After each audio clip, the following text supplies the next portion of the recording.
All right, we will now call to order the July 23rd, 2026 Committee of the Whole meeting. The Nebraska Open Meetings Act legislates the methods by which public meetings are conducted. Information pertaining to this act is posted here in the room. There we go.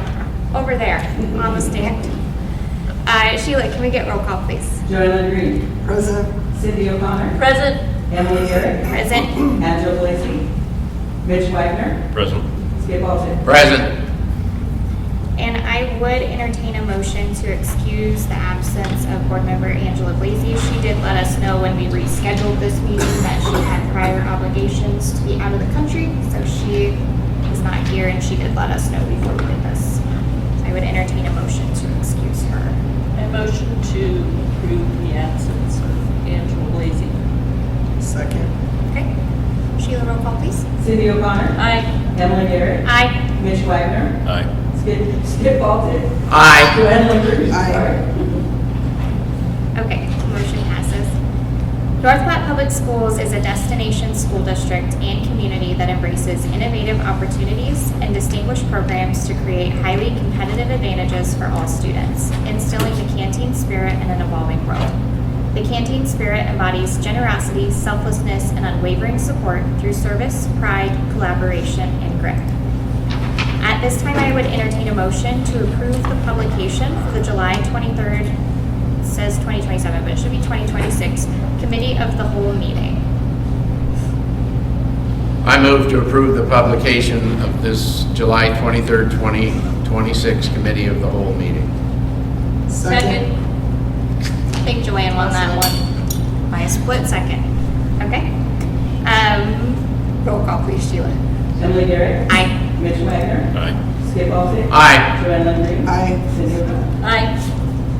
All right, at this time, I would also entertain a motion to approve the agenda for the July 23rd, 2026 Committee of the Whole meeting. I had motion to approve the agenda for the July 23rd, 2026 Committee of the Whole meeting. Second. Roll call, please, Sheila. Mitch Wagner. Aye. Skip Alton. Aye. Joanna Green. Aye. Cindy O'Connor. Aye. Emily Garrett. Aye. All right, please rise and join us for the Pledge of Allegiance.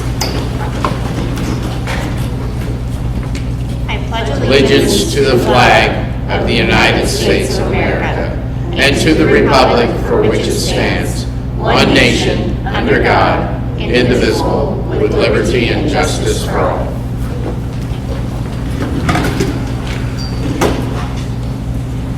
All right, we will start off this evening with our superintendent's report with Dr. Moon. I have nothing until we get to the discussion session.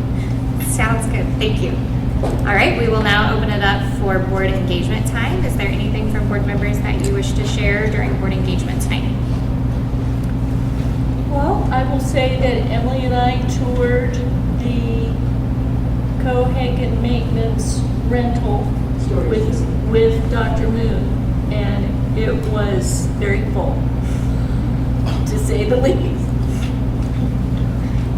But as well organized as any storage unit I've ever It seen. was very organized. Yes, it was very organized. Yes, this past month, I actually, since our buildings, obviously there's not school in session and the ability to tour buildings, I was driving one day and realized I had never been to our maintenance building. And so I reached out to Mr. Ayers and asked if I could tour over there, and honestly learned a ton of things that I had no idea that we did or how we did them, and got to talk to a number of the staff members out there. And I definitely will say we are very blessed to have some specifically skilled maintenance individuals, especially when it comes to carpentry, plumbing, our vehicles, all of those types of things. So it was really good to see all of the work that happens there, especially over the summer as they're preparing for the school year. And then kind of as a follow-up to that, getting to tour the Cohagen building was very, it was definitely insightful, and it was interesting to see all the things that we do have stored over there, which I think may lead to some future conversations about how do we best manage all of those things that we do need to store as a district, but we'll wait until that's an agenda item that we can discuss more on that. Anyone else have anything for board engagement? I just wanted to comment, well, two things. One, I was able to go with Dr. Moon and Mr. Peterson. We went over to the Lincoln County Historical Museum and got a tour and educated a little bit on the canteen, and also toured some of the other houses and things out on the grounds there. It's really, especially where that's part of our mission statement, I think it's something that's really good for especially people who are not from this area to understand just the magnitude of that event. Apparently the canteen lasted so there were two. There was one with World War I, but that one was more organized by the Red Cross, and then the second one was more of a grassroots effort.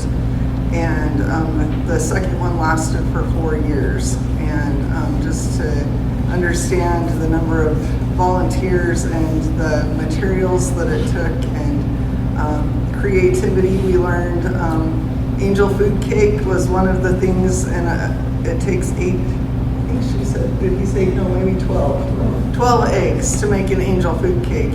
And so if you're thinking of times when things are rationed, and when the chicken eggs ran out, then they found goose eggs, turkey eggs. And so you need half as many turkey eggs as you need chicken eggs to make an angel food cake. So anyway, a lot of work by some very talented individuals in our community and surrounding communities to make all of that happen for so long. And it has had an impact that I would even say is generational, because these gentlemen who stopped here, it was one of those things that built their morale when they were out fighting the war. And some of them, we were told that there was one gentleman with Alzheimer's that he remembered exactly what he had when he stopped in North Platte on the train. And so just very impactful, and I thought that was a really neat tour. The second thing I wanted to mention is I've been in the high school a couple of times, and I'm hoping when we go to the high school that we'll get a chance maybe to see the history project that myself and a few others have been working on there. It's really coming along really well. It's neat to see and to have had an opportunity to learn about the history of, because I don't know, for me at least, when I was here as a high school student, it wasn't something that I paid a lot of attention to. And so it's been really neat to see some of the documents and then to be a part of putting that together. But then also, I've seen the custodial team and some of their work over there as they've stripped and buffed and refinished the floors, and had a chance to talk to some of them about all of the work that goes into cleaning that building. And I'm sure all of our buildings, they told me that they do a deep clean, which involves like getting up and even doing light fixtures and all sorts of things. So I just really appreciate the work that they have done in getting our buildings looking so great for the start of the school year. This is a beautiful example. Yes. Thank you for sharing, Joanne. Okay, anyone else? All right. Public questions and comments may take place at this time in the agenda. Individuals who want to address the board must complete a guidelines for public comments form with the date, topic addressing, name, address, and the name of any organization you represent, and give it to the board clerk prior to the meeting. I have none. Okay. All right, on to the bulk of our agenda then here. We will first welcome our staff from here at Cody Elementary to come give us our Cody building report. Do you want to sit here? If you want to, sure. Yeah, wherever you're comfortable.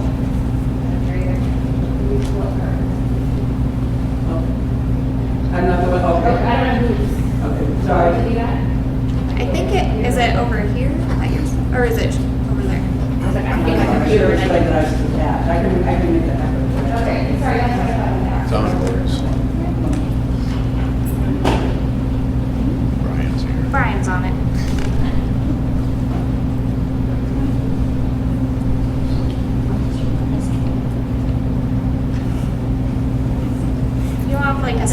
you know, I like mean, I I just don't do know it. you want me to sing. I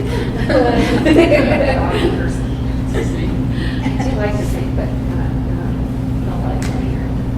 Kids is fine because they don't care. They think it's silly as well. Adults think that's not true. I guess we could introduce ourselves since it's on our slides. So I'm Haley Allen. I'm the principal here at Cody. And I'm Stevie Reed, I'm second grade here at Cody. And so Stevie's a part of the Guiding Coalition team, and so she's helped with the presentation. And the Guiding Coalition team really helps with our site plan and building that, kind of all of that. So.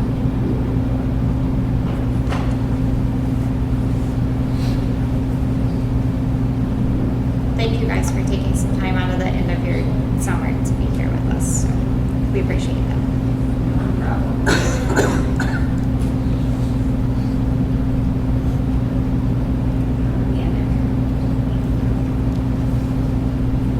This is Cody. You want me to come back for just telling me to? Yeah, just give me some kind of time. Okay. So you can go to the next slide. So these are our Guiding Coalition team members. You're good. So we're going to talk about like our team, which we kind of already talked about.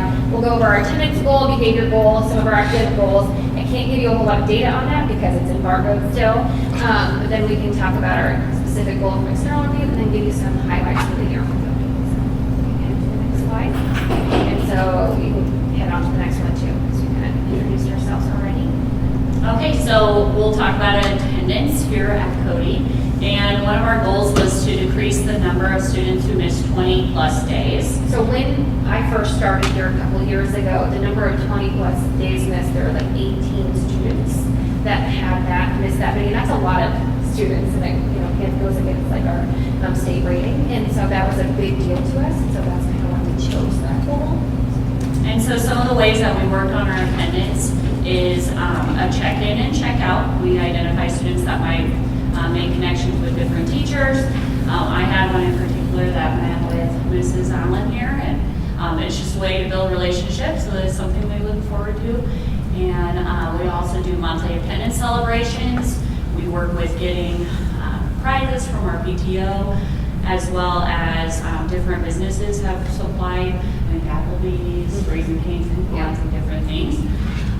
We also have quarterly grade level attendance awards.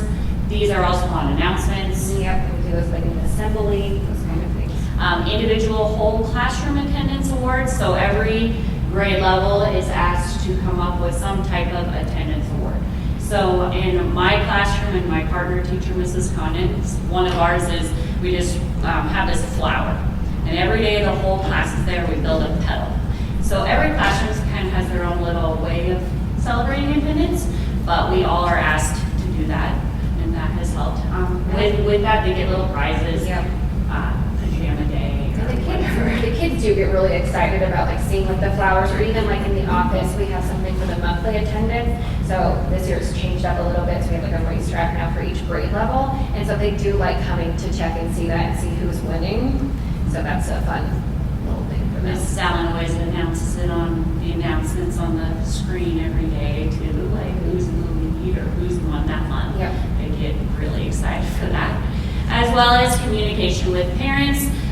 The office monitors, the attendance of the students, and when they reach a certain amount, then they might have a meeting with the principal. But I also put a lot in like our newsletters that go home, just reminding them about attendance and the importance of it, and those kind of things, and about how many days the attendance plan will kind of come, the collaborative plan together. And so we just wanted to show you a little bit of our data. I think it looks really, really good. So when I talked to you, I had said we had like 18 kids that had the 20 plus days missed. Last year it was down to 14. And then we looked at the data for this last school year, and it was down to 7 kids that had 20 plus days. So we had spent a lot of time, even though like my maternity leave, I wasn't here to do some of those like attendance plans.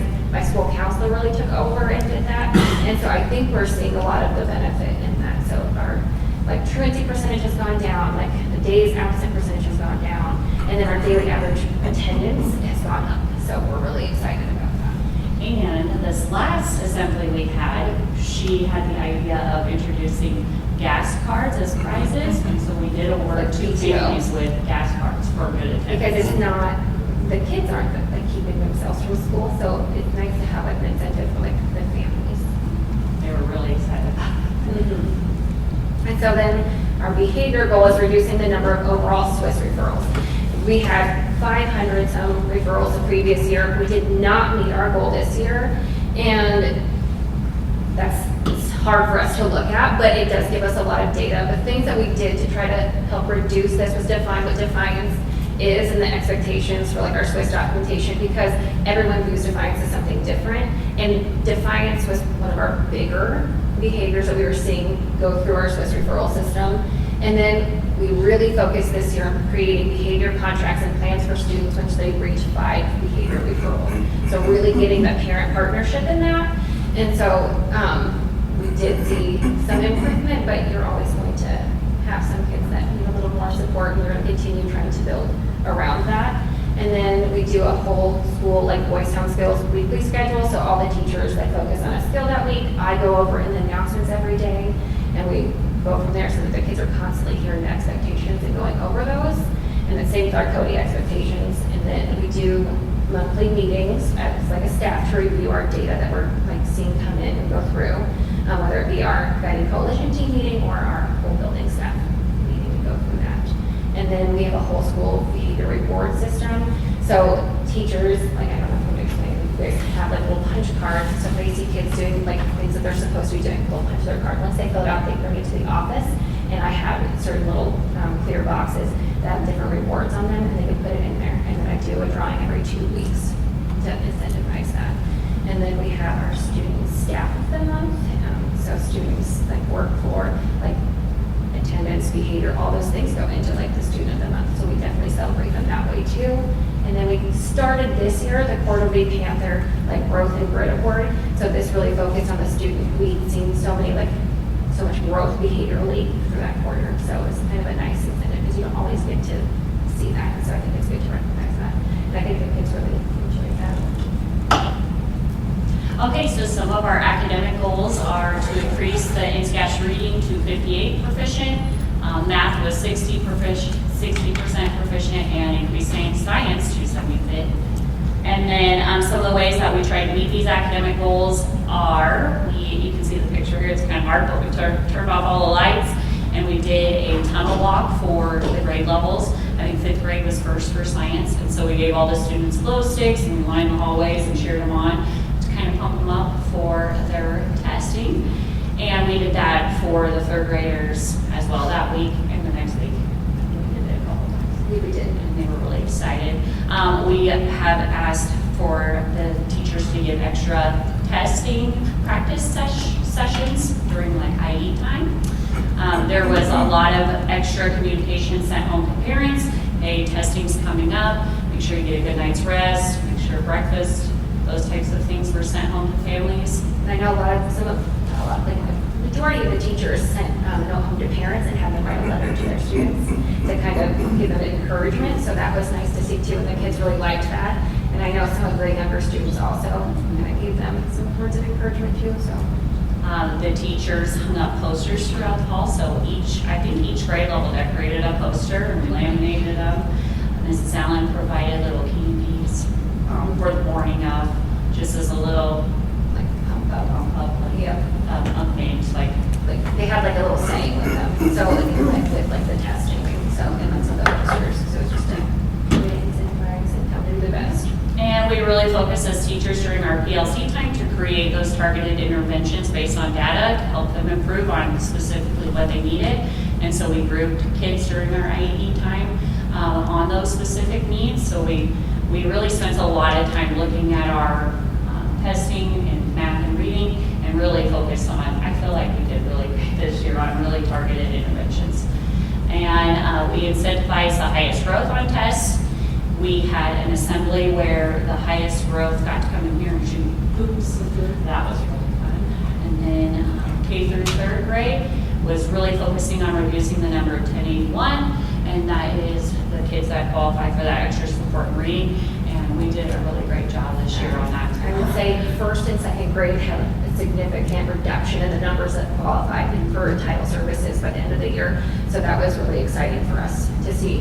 And I think I'm going to the next slide too and say it attests to like all the hard work that the teachers have done with like their PLC timeframe on those Wednesdays and really working together and focusing on what the kids need. So, to you guys. And so that kind of ties in with our like external reviews. And when we went through that, we kind of talked about how using multiple points of data for like our MTSS meetings. And so that's our multi-tiered systems of supports meetings to talk about students and like how are we planning for intervention to help support them. And so we've done a lot with like documenting, recording of data. And I think that's something last year we really focused on and like really how are you keeping and collecting that data to bring to the like, team meetings and really have those like structured conversations to really support those kids. And I saw a lot of growth with the teachers in that, and so they did amazing. And then we used MAP, NSCAS, DIBBLES, like all of those common summative assessments from the classroom, intervention data, behavior data. We looked at all those pieces where before we hadn't had necessarily all those pieces in the meetings. And then they input the data before we have the meeting, so it's all ready to go, so we can really spend the time looking through and coming up with a plan. And then we talked about the PLC and common planning time, which helps. And then this year we utilized paraprofessionals way more, I feel like, during our intervention and enrichment time because we didn't have a title teacher during the school year. And so the teachers teamed up together and they would split groups between the classrooms so that they're 2-track classrooms. They really worked together, and then they had specific things for parents to be working on with kids. So just being very intentional, and that's something we really worked for. And so I feel like we did a really great job. We even had them keeping track of the Yep. data too. Even if it was just a flashcard group, like so-and-so improved this much on their flashcards. Side words. I feel like to kind of we really grew in that area this Yeah. year. Yeah. And then something for highlighting is our child abuse prevention lab. Mrs. Pelton, who is our school counselor, she did an amazing job of like organizing and raising funds for the Bridge of Hope this year. And so I think it says $300 and some to be raised with our lemonade stand. And so she really tied that in. And like the school was decorated. Some of you probably were in here, but like it was decorated down the halls, like in the office. It was really awesome. And she brought in outside, like Miss Nebraska and those people to come kind of get some word. The news were here. And then she had one of the 5th graders get in the Panther suit and go advertise to get people inside. So it's just really nice to bring in the community and support them. As well as the students and teachers, she had us each create some type of project. Throughout the whole building, we all were asked to create and tie in the theme. Yes. So some teachers were doing writing projects with lemons or different art projects. Yeah. So it was really nice to see that cohesiveness among the building, and the kids were really stoked about it. And usually, if you have things hanging from the ceiling, kids get real tempted by that. They did not touch a thing. Like they did so good. Like so, we were very impressed with them. But it was a really great thing to see. And one of the really amazing things we have here is our engagement lab. And so we encourage the teachers to utilize this throughout the year. 2nd grade, for instance, we tied it in with our reading curriculum. The immigration unit that we do is this one to the left. See that? Yes. Yeah, One of that's the coolest things I've seen visiting a building. It was pretty awesome. The kids just get so excited when you can show them real pictures and really, the screens are moving. They're so excited to learn this way. And so 2nd grade does immigration state unit in there. We do a Beauty and the Beast day. Their 3rd grade is a weather storm unit, weather yeah. unit. And then the 5th grade did a poetry. With our reading group, and they had to like extend it. And so this group of kids decided they wanted to like. It was not necessarily, they do a poetry lab too, but this one was a Midsummer's Night's Dream, so they had to do like an interpretation and like act it out and like do that. So they got really into that and were very creative. And then the bottom corner is 3rd grade, and they invited families in as well. And so I got to go in there with my 2nd graders just to watch. It was a wax museum, and so the parents were invited. They got to come and see it as well. And the teachers they are excited to do these days. The kids are. It's really fun. They get dressed up and they're ready to go, and they really take it seriously. So it's pretty fun. And then our PTO. So prior to me, like my first year here, there wasn't much of a parent present in our parent-teacher organization. And so this last year, we have one parent actually on like our committee that's just a parent, not like a teacher. And we have some teachers that are parents that are on the committee more so. But I feel like we are getting more and more parent involvement, not only in our meetings, but in our like events that happen, or stepping in and coming in to really help support with that. So I think that's a fabulous thing, because before it would just be like myself and like the one parent. And so it's nice to have more people involved in getting that in. And then we do lots of really awesome things. That we provide Thanksgiving baskets for families in need. And I think there's what, like 8 that we got sent out. And then they help with like our testing incentives, tunnel walk, like anything like we can think of, like has us have like purchase like equipment for like the playground. So it's been really nice to get some things boosted here. And then like tables for the outdoor learning. So we have some picnic tables, and that gets utilized quite a bit. Like even for families in the summer, which I think is nice when they come play, or whenever they have a place that they can go sit. But the teachers like to go use it outside with their classes too. And then I use it as an incentive for like the punch card drawing. So we get to go eat lunch outside with me and like a friend. And so the kids really like that. And our PTO is really great at asking for volunteers. So we've worked really well with the men's basketball team at the college. They came in and ran our fun night last 2 years. And then we've also worked with the Key Club at the high school. And I'm trying to think of other volunteers, but Pico's been pretty consistent, right? And even like some community members, like Westfield has been. RSVP came in and helped me on our book fair one time. And so we've done a dance like in February. That went over really well. We tried to incorporate different things besides just dance. So we also had like an art station in the library, so the kids could kind of bounce back with what they were interested in. And then we had bingo for books as well. That was a huge And success. our fun night was really successful too. It's like I missed a couple of those kinds of stuff, but I think that's it. So, do you have any questions for us? Wow. Looks good. That was very good, very thorough. I appreciate that some of your goals and highlights weren't just about scores and behavior data too, like highlighting the PTO, and I think that that really aligns even with our strategic plan of really wanting to increase our community engagement in our schools and knowing the importance of parents being involved. So I really appreciate that that's a focus for you guys here, because I think that that's super important.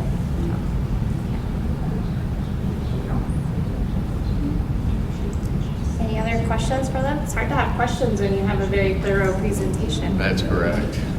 We appreciate you guys. Thank you very much. And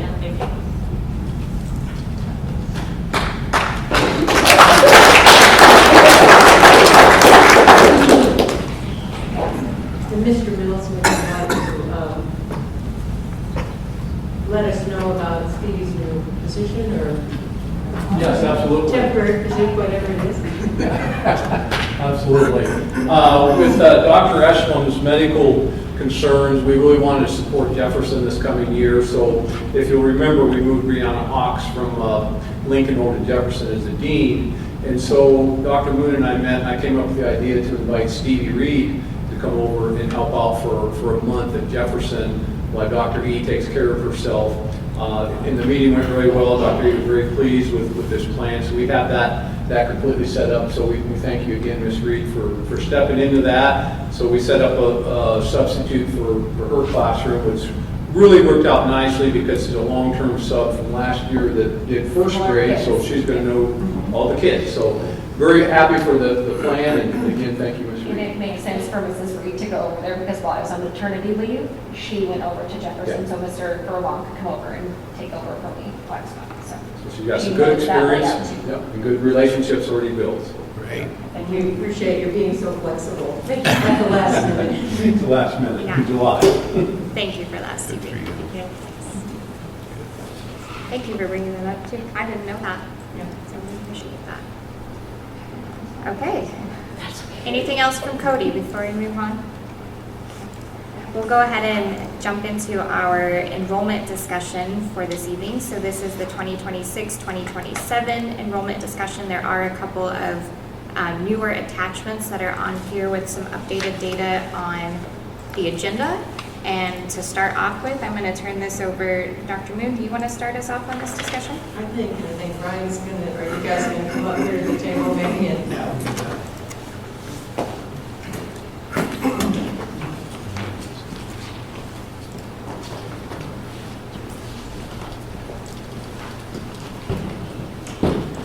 I'll come give you moral support. I'll try to take you out.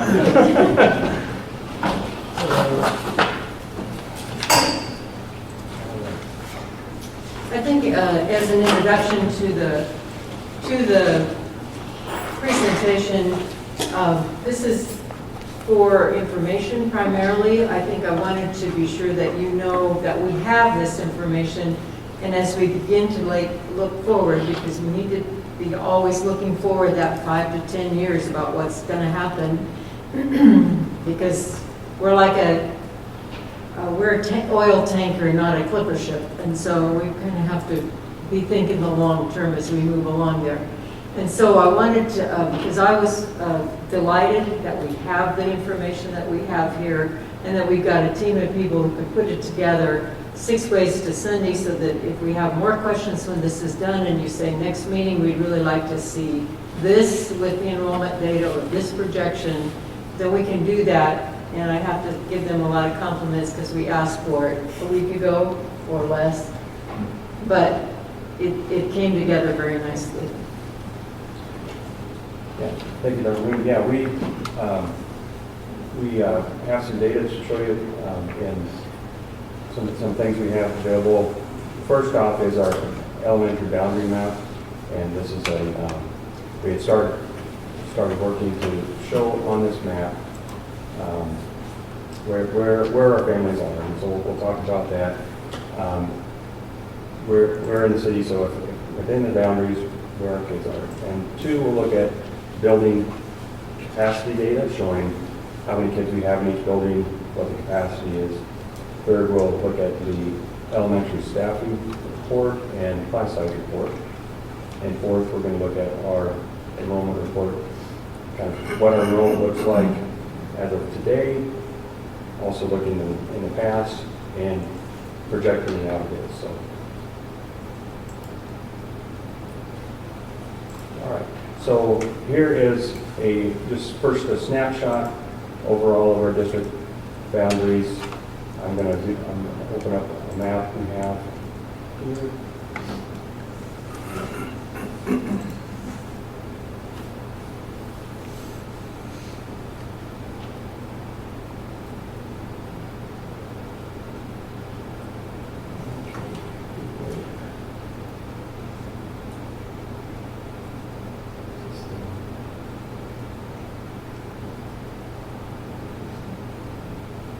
Yep, there we go.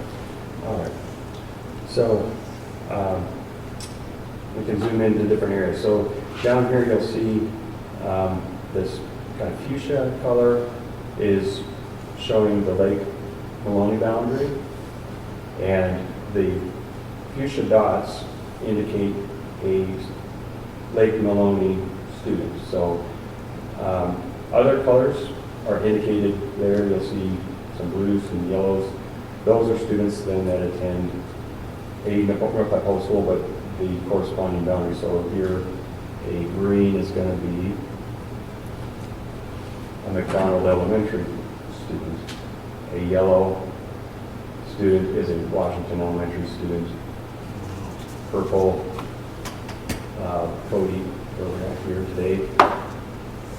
Jefferson's boundary here showing in red. The Lincoln School boundary is a very big boundary. It used to, obviously we used to have Buffalo Elementary, now that's the Early Childhood Center, so it used to be a split boundary, but that is that.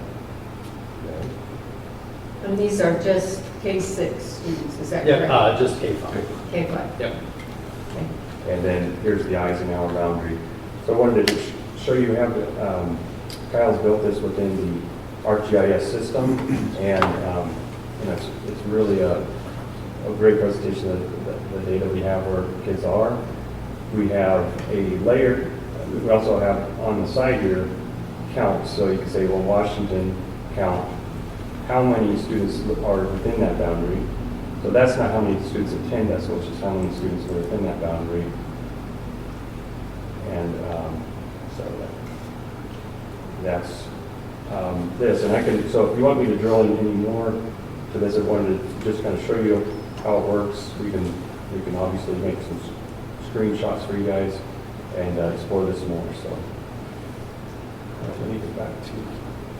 And I think it's important to know that we have this information, and so, you know, if for some reason, and for the press and the public, we're not even talking about this yet, but if we need to make some decisions about boundaries in terms of the level up the class sizes or something like that, we can do it because we have the information in a manipulatable fashion, so that we can actually look at specifics without trying to put together a count by hand or whatever that takes. And so I think it's really important to know as we go forward for the next few years, we've got data we can use. And we work all the time with our schools to say, use data and to make your decisions. And so we've got it for the district as well. I guess I have a couple of questions just looking at this kind of initially. So I know some of our schools, we have kiddos that go like to Jefferson, for example, because there's specific services that are offered there that meet the needs of those kids. So are you, I mean, obviously where you have it color coded by household, you're probably able to tell us, you know, how many kids that would affect as far as, and I know even as far as like our EL services and those types of things, that we have kids that attend certain schools because they can get those services. Yeah, so that's one data item I have kind of on the back end that we can utilize for manipulating the map as well, is I have what their current EL status is. Because, yeah, considering that we forced those kids into those 3 schools, or at least encourage them to go to those 3 schools, give them the option. That is data we can pull and kind of discern from that as well. And do we have households that may be split? So that's one area where I would say this map's probably 95% accurate, because if they're both considered primary households, I selected either the address that would be corresponding with the school they're attending, or if that doesn't match either of them, I just picked the first address that appeared in the list out of their primary households. Okay. Some of those, if it's marked as secondary, it makes it much easier, but a lot of these we're seeing more and more, they get like 50-50 custody and both households are considered primary. And that makes it a little harder for one of these things to just have a one-to-one relationship. There's an emergency, for our contact information, there's a sequence number, so we have the sequence of if who called first, if it's an emergency, and so that's another thing in his budget that how they. Yeah, I filter off of the lowest emergency priority, so who we'd call first in an emergency would be the address they're tied to. That's kind of the tiebreaker.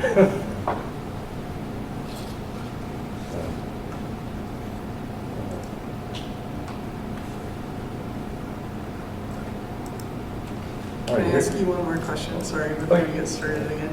Do you see situations very often where families maybe move to a different school district but then continue to attend where their children initially started?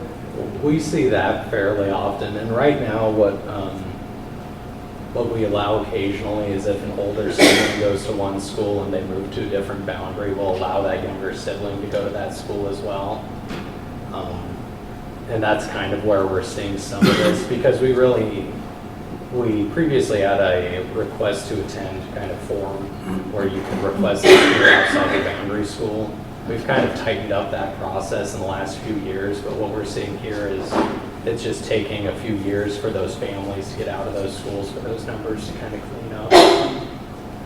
And that felt like a cleaner way than just kind of yanking the students out of that school and forcing them to a different school, just without any kind of transition. So this is our building capacity chart showing schools and our enrollment as it was on 10/1, October 1st of 2025 when we submit for state reporting. The fall report, so how many students were there, what is the building capacity, and then how many seats that we have to grow there. So we have a lot of capacity. But one thing to make note of here is that the building capacity here represents the full general education classrooms minus support. So your specialized special education, speech, sensory, music, etc. classrooms. Currently, most, if not all the rooms are utilized with support services in each building. If you know how a building works, as soon as there's an empty space, somebody really needs that, and it fills up. And so if we actually put that many students in every one of these buildings, my guess is it would feel really crowded, and a lot of our services would not be as accessible or as easy to deliver.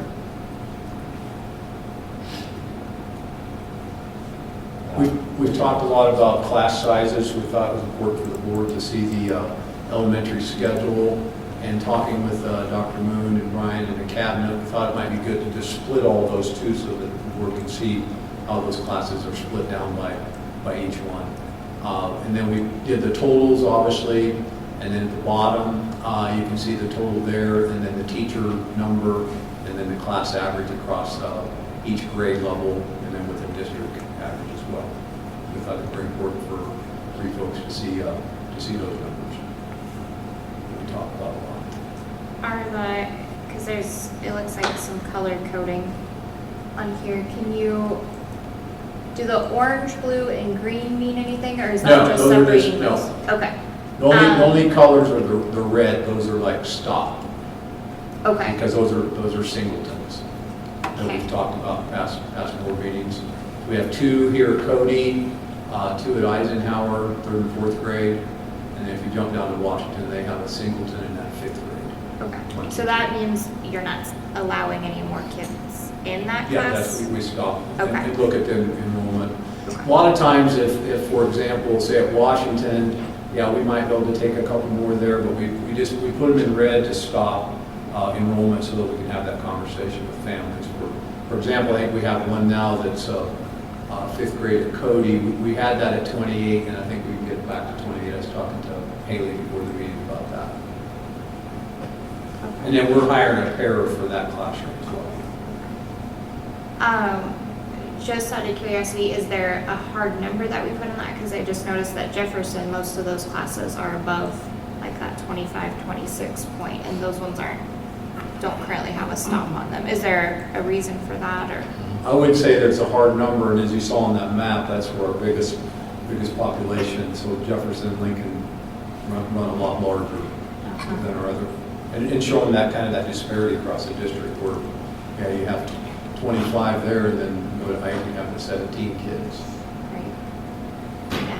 I was just curious because, I mean, just mathematically, and I don't say this to make anyone upset in any of these other schools, but if you're looking at splitting out a class potentially that has 28 students and hiring another teacher, if you do it from a singleton class, you have 14 and 14. But if you take two sections of 28 and you split them and take a third out of each of them, your class sizes are bigger to hire an extra teacher there. So I just want to make sure that we don't lose sight of those ones also. I know that's where a lot of our growth is going to happen, and that's probably why it's kind of high alert on my radar right now. But I mean, I know we just split out that 4th grade, but if I were the 3rd grade or 2nd grade teachers, I would also be really nervous about getting any more students this year. And when you, where did we add the teachers? We for had this fall? to Jefferson to 4th grade, where you see the 62. There's 3 sections there. And it is the difficulty with smaller buildings, because it's so hard to manage to average out the class size. So when we see this sort of thing happen, and the reason why I'm looking at this data every single year and almost consistently is in order to make a little bit more equity in terms of those class size, there are several ways to fix it. You can add a teacher, like we did in the 4th grade. You can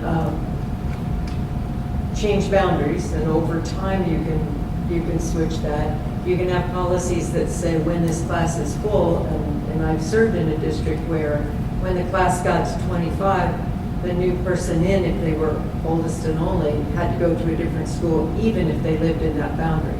And that's the way that particular district kept those class sizes, and they'd say, you've got a choice of these other 4 districts, but we're full at this level. The easiest one is to add staff, but that's also the most expensive one. The most difficult one is to change a boundary, because that's very emotional. But it appears to me that, and since I'm only here a year, I can say it out loud. It appears to me that we're going to have to take a look at Jefferson, because that's pretty consistent, because even down in the 1st grade, you're talking about 2 classes of 25. And that's bigger than we would want our primary classes to be. Can teachers do a class of 28? Yes, they can. Is it exactly what we want for our kids? No, not necessarily. So I think it is one of those places where this is the kind of information that the board needs to mull over and think over and sort of pick a direction of how can we make this better for the next year, 2, 3, 4, 5 years. Because there's a lot of difference in your class sizes. There's a lot of classes under 20, but there's almost as many over 20.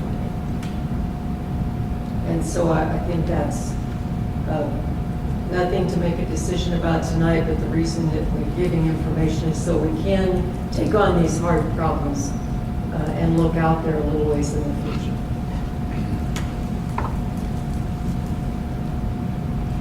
At the primary, I mean, really, if you look at that, it is Jefferson, where we probably have to spend some time and energy figuring out how to manage that. Yeah. Are there other questions or comments or? Well, I appreciate you saying, like, this is something that we need to just routinely be in the habit of looking at. And honestly, for me, it kind of reinforces the importance of like board members going and visiting buildings and that type of thing too, because from beginning of school year to end, things change. And I was not aware of Jefferson's enrollment issues until I went and visited the building. And I walked into a classroom that had 31 kids and went, whoa, this is very full.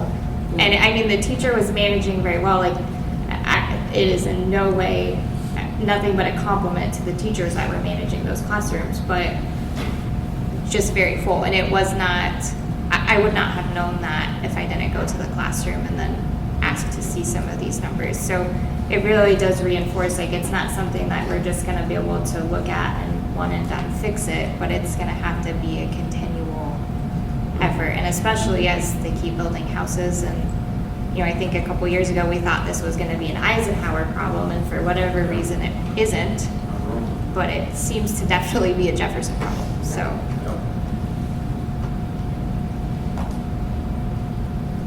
We need to tell those people they want to buy the houses over by Eisenhower. There's some nice ones over there. You should guys go check them out. All right, so, Okay, so next we have this giant enrollment history and projections report. So I was just going to go through and kind of explain some of how Can you this. zoom in? Oh, yes.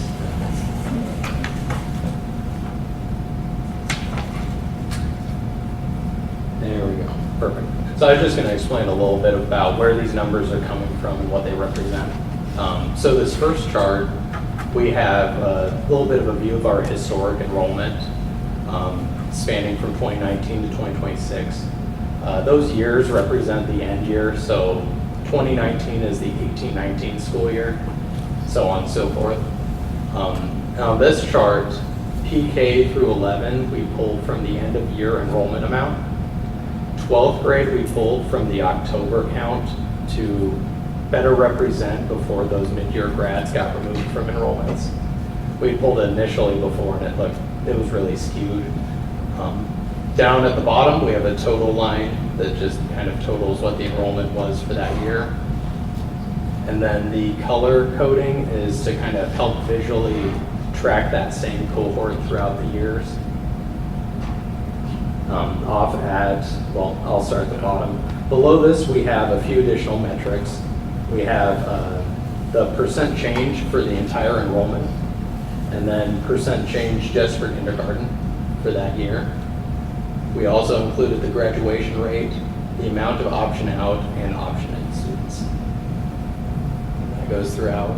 And then here at the end, we are calculating just the average of those percentage changes for both the entire population and then just for kindergarten. Back up here, we include some metrics for each of those grade levels. So here we're pulling the average of those grade levels over the years, what the max value was over this time frame, the minimum value, and the median value. And then off at this bar chart, I have tracking the cohort changes throughout this chart. So like 2019, for instance, only had 1 year within this chart, so they had no change. And then beyond that, we're seeing how that cohort changed throughout this enrollment study. And again, 2038, because they only have 1 year on this chart, they didn't have any additional data. And that color coding should match the color that is represented in this chart as well. So then down here, we have a projections report. So this is pulling based on our end of year enrollments from last year and then projecting it forward.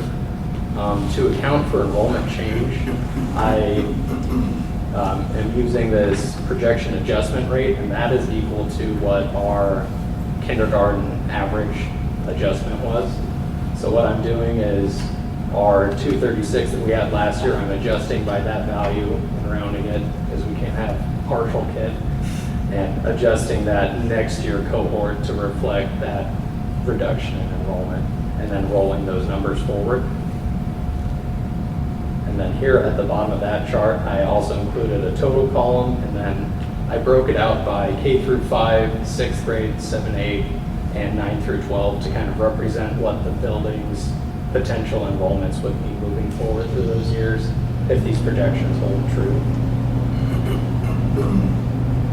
Yeah, so there's a lot there, but that's kind of, that's where all that came from. I noticed one thing on there as I was going through, I was just kind of following from year to year. And obviously it's not a perfect science because it's different cohorts and there was COVID in there at some point and a lot of different things. But I did see one thing that I think we should celebrate as a district, which is if you go year by year, the decrease in enrollment. At the beginning of this, we had years that were 166 students less, 137 students less. And then in the last few years, it's been more like in the 60s. 1 year, we only lost 28 students, which is for just a few years prior, going from 166 in a year to 28 is honestly pretty remarkable. So I do think, like, I know we're looking at this and the numbers are still trending down, but they are trending down at a slower rate than they were trending down before. Yeah, it's flattening. Yes. So, I mean, I think that that's definitely something that we need to be celebrating. I think there's still probably some work we can do to help flatten that even more, but it's worth acknowledging. And I think to look at are there questions about the past?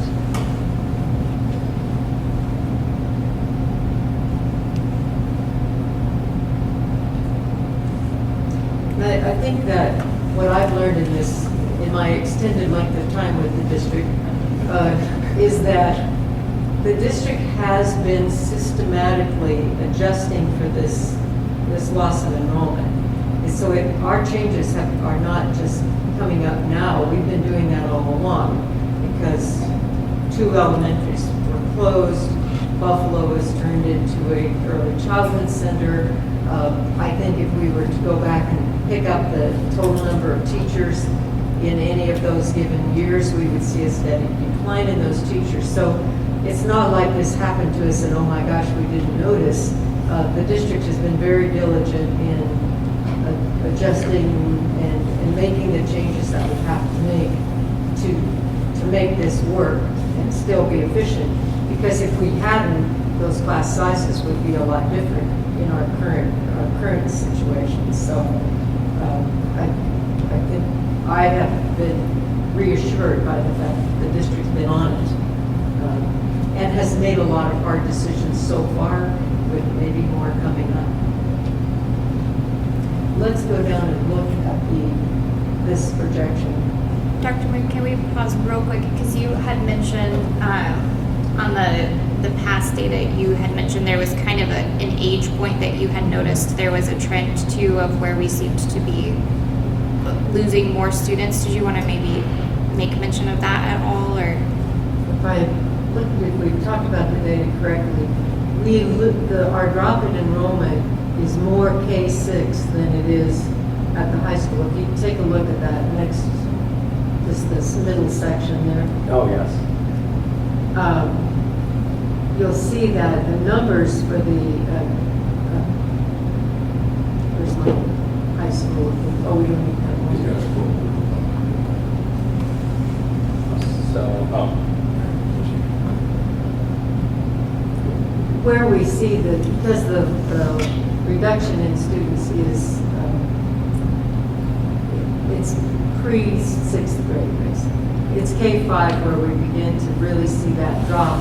When you get to the high school and the two middle schools, those numbers stay pretty consistent once they get there. So it appears that maybe that's a place where I believe that part of that is because in a community, a more blue-collar community like we are, young families come here to work and to get started, and they have their young children. But if they've come from very far away, they've been transported here. We saw that in Garden City, Kansas, too. We recruited like crazy to bring in families that could work in our industries. But once they got some experience, they could go home and get a job back in Minnesota or Texas or wherever. And so I think we see that some of our families come to a place in their career where they do go back home. But if they stay, they stay. And that's what the data look like to me. Another bump might be at the upper grade level. To say you have our Redeemer students that come over, they only teach 3. Yeah. So Well, we'll see those kids come in the high school. When I was kind of following through cohort, I definitely think there's kind of like a steady dip in a lot of those cohorts, and then you kind of see some of them, and it's not all, so it's interesting. It makes you wonder what's happening at each grade level as they're going through. But some of them, there was definitely a dip at the middle school age, and then kind of come back in high school. And I've heard a lot of comments too, I think that's a hard transition for people because our elementary schools are smaller buildings and they're very, you have your community. And then when you transition over to a middle school, 1, you add hormones, 2, you add lots of new kids. And I think that's where we start to see a lot of behavior issues, a lot of maybe not the best recreational choices made by some of our students. Bullying tends to ramp up. And so I definitely have heard a lot of comments from parents who they love the school through about 6th grade, and then they're terrified to send their children to a big middle school. But then I think in high school we provide so many opportunities for extracurriculars and the types of courses that we provide that a lot of times we see them, that's kind of a recruitment tool for them. So I think that's an opportunity for us to maybe do some work in that area. I don't know how you fix that, but I just know I've heard that a number of times, and it is a very big jump from a small class to a big middle school. And this is a big transition for parents too, because you're involved in your PTO, you know all about your kids, you go to whatever, and then all of a sudden they go to middle school and your child, for one, does not really want to see you there. They'd like to see you there, but they don't want anybody else to know. And so you're right, the middle level it's a hard transition, no matter whatever platform you're in, it's a tough one. Mr. Millis has been a middle school person for a long time. Yeah, and I think there's a lot of interesting data there. And the other thing that we can or could do on this and on the projection is we could break it out by building if we needed to see what the trends are building by building, year by year, grade by grade. Some of your buildings are going to have a lot more mobility than others. So in a smaller building like that, one family with 3 children or 6 children can make a lot of difference in that percentage. And so, but we could certainly do it if we need to get better information to make a decision. I think that could be really an interesting follow-up information to look at, especially if we think we're even going to consider looking at boundaries at all. It would be nice to know what those trends are in each building. Yeah, I think that would be really valuable. One thing with regards to the COVID problem, yes, is that we did have a certain amount of families go to homeschooling, so examples right now. But it's probably harder to homeschool at the upper grades than the lower grades, so maybe that's why we see more of a drop at that lower grade level. Yeah, most people probably don't want to homeschool their child algebra and geometry. Physics. Yeah. And I think also that I'm not sure that we've accounted for students who come into the school, homeschool students who maybe attend just for music, just for science, just for whatever, a certain band.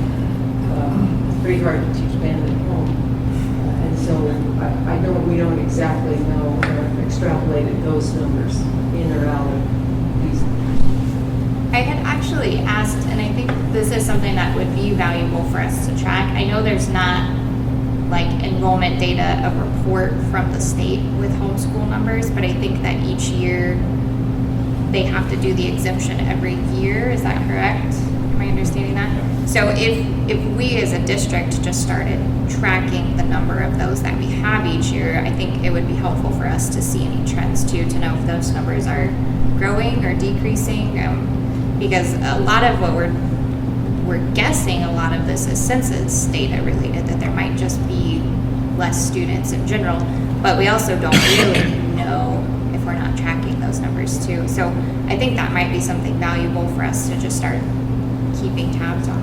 Yeah, we track where they go, but we don't track that they're still homeschooled or that they went to Maxwell or anything like that. So that part makes it a little difficult, but yeah, we can certainly look into that. Okay. Thanks for color coding this too. Oh, Ryan. yes. Thanks It was my much former easier. It was art not teacher. color coded originally, and it was really hard to track a grade. Yes, Or this is cohort. very satisfying to look at. So thanks. So let's look just a little bit at the projection. Yes.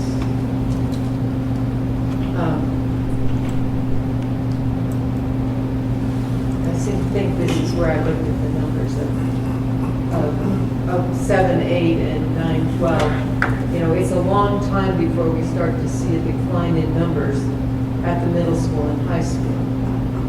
Because that holds pretty steady, right, in that a little bit over 500. Same thing with the middle school and high school. Those numbers don't vary very much. Where we do see the decline, because we factored it in, is in that K-5 group. And so one of the things that's marvelous about a spreadsheet is that we could change that. And so let's say that the packing house takes off, there's a new housing development, those sorts of things. We could use the same set of numbers and say, well, excuse me, we think that we might have a 1% increase in enrollment. And then how would that affect our numbers? And how many more teachers would we have to add? and where could we add those? And so, you know, I think that the spreadsheet itself is going to be a great tool to take a look at what-if scenarios. What if our enrollment stabilizes and we don't lose any students every year? What would that look like across this? And it's going to be a different look. So I think it's interesting information. It can sort of, as you begin to calculate out, every classroom is about 20 students, and so if you're going to lose between 3,392 to 3,129, you can kind of see how many classrooms we might potentially go down over the course of a certain amount of time.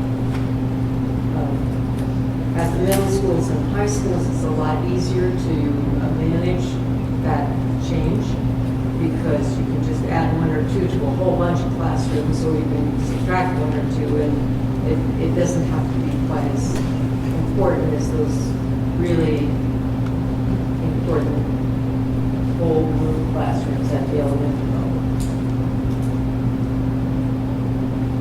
We didn't draw any conclusions, but if you have questions or thoughts about this chart,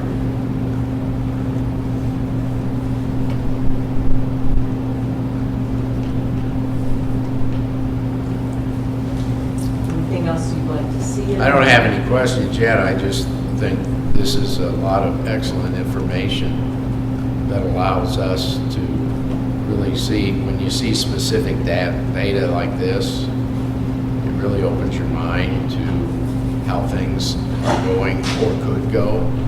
So I think this is, as far as information, is just awesome. And it's information we can revisit anytime we want to, any committee that needs it. I mean, it will be powerful for us, so we appreciate it. Yeah. Thanks.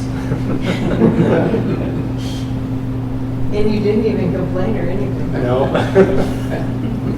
All right. Was there anything else, Dr. Moon, that you wanted to highlight as we looked at, like, even, we didn't talk a whole lot on like the building capacity and variances or anything. Was there anything you felt like we need to discuss at this point on those? No, I think that, I don't think it's information for us to act on right now, but I think in thinking going forward, financially, the number of buildings, I don't might disagree with me, but the financial impact of opening, closing buildings, changing boundaries isn't really as important as balancing up those classes and being sure that every building can serve the students that they have and serve them well. And so you don't get a big disparity between one building, because sometimes your classes get so small they're not even, that isn't very fun either, to have 5 first graders or 7 or 12. May or may not be a good situation.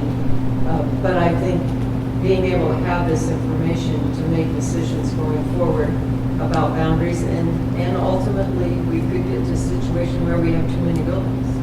We've already been there, so it is a realistic look you have to have. But it's this chart that I think is the biggest concern for us. Because I think, and I think I've been warned by somebody that you don't have to say everything that's on your mind, but I think that balancing up those classes is the critical thing. I'm going to just stop at that. It's a high priority. Well, I think it's in alignment with our strategic plan, and I know like our teaching and learning staff had shared, and I've seen this data also. Class sizes don't have a huge impact on your student scores, but they do have a huge impact on your staff experience and retention, and whether or not they like coming to their job or do not like coming to their job. And so I do think it's probably a better, maybe not measurably better with scores, but probably a better experience to have balanced class sizes for students also. But I think that as we're looking at those things, like that's why that the information that we got from the survey data from our teachers is really important, because for me, looking at enrollment numbers and balancing class sizes is really more in alignment with the retention of our staff and that strategic goal that we have set. And so I think if we frame those discussions around that, there probably are some creative opportunities also of, if we know we have a large class size and we don't have space to split, what other supports can we help provide so that the staff member has what they need to do that. Yes. I guess probably what I was going to say, and we'll have to say it, is no matter how we look at this, we are not in a financial position to buy our way into smaller class sizes. We can't. We've added some this year, but we can't do it over and over and over again. And so I think that's why being able to look at this data and know where our capacity is and what we might have to do to balance that up, because we just can't add staff at any great rate. So, but anyway, it's great information, and I think there are solutions in there. There's answers to the problems, or the challenges, if we like to say a better word.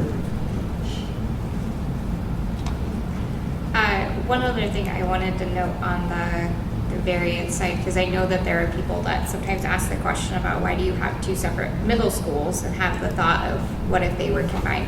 But even looking at like the capacity variance of Adams and what we have at Madison, it is ironic that the number is exactly the same. But you could literally not get a single new student in either of those grades and be able to fit them in the building. And so, I mean, I think that sometimes it's just good to even see those things there and see the data, because I don't know how you would possibly make that work. So. And I do think that one of the things that we'll probably ask principals to do this year is to take a look at what is that realistic, or is this an architect's look at, how would you provide the services that we provide now? Where would you put art? Where would you put music in those buildings? Is that a realistic capacity? Because we have a lot of specialized services that we probably didn't have. And I don't know when this was done. Do you know? Does anybody know?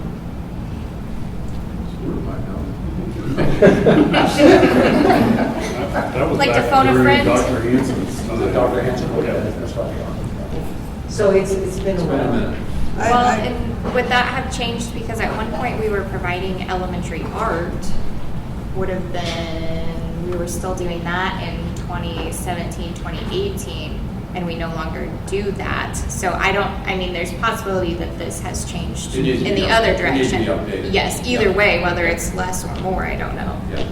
I will say, in my experience with having students at Jefferson since about 2003, 2004, that there were some times when that building was a 3-track at every grade level, and when we were pushing 400 or a little bit more, it was, we had specials in closets because all of the classroom space was being utilized. And so at least my experience with Jefferson, the building capacity at 414 is probably not too far off from what it actually is.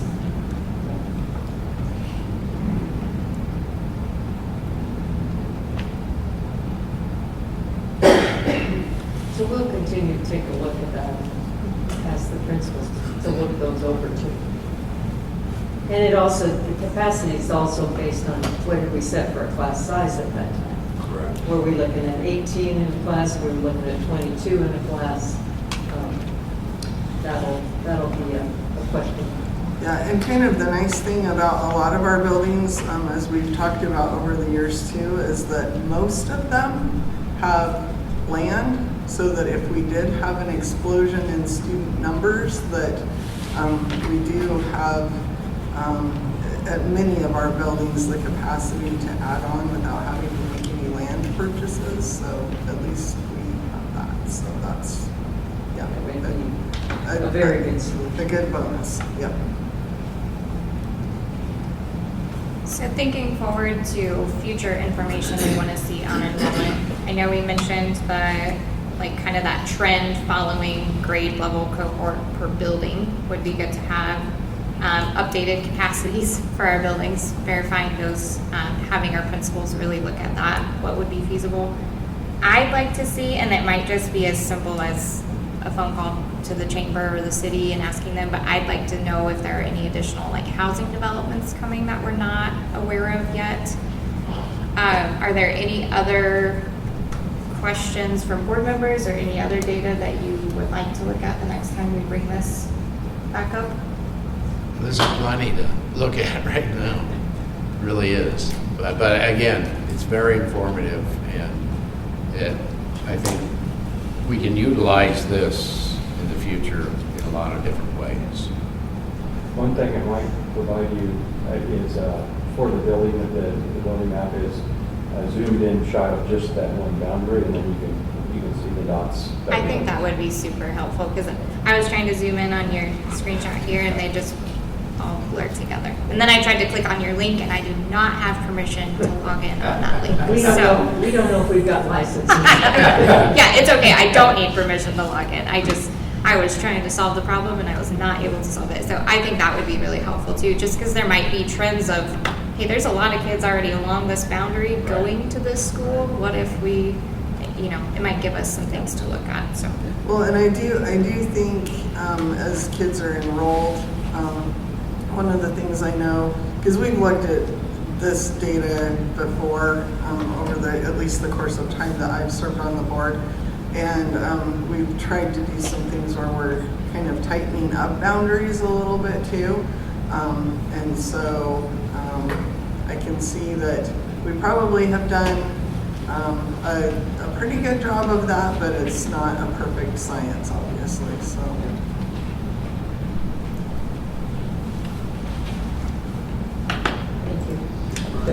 Thank you guys for that. Thank you.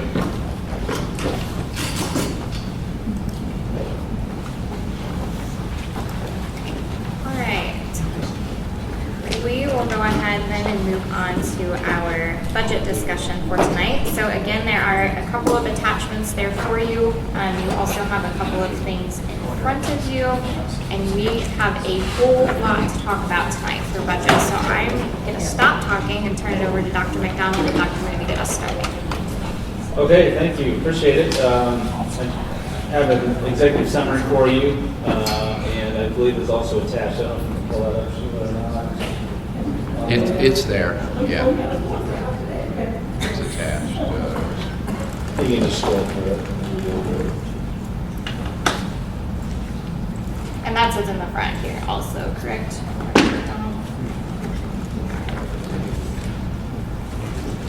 I don't think I'm trying to, can you help? It's on the board agenda. I think we just need to.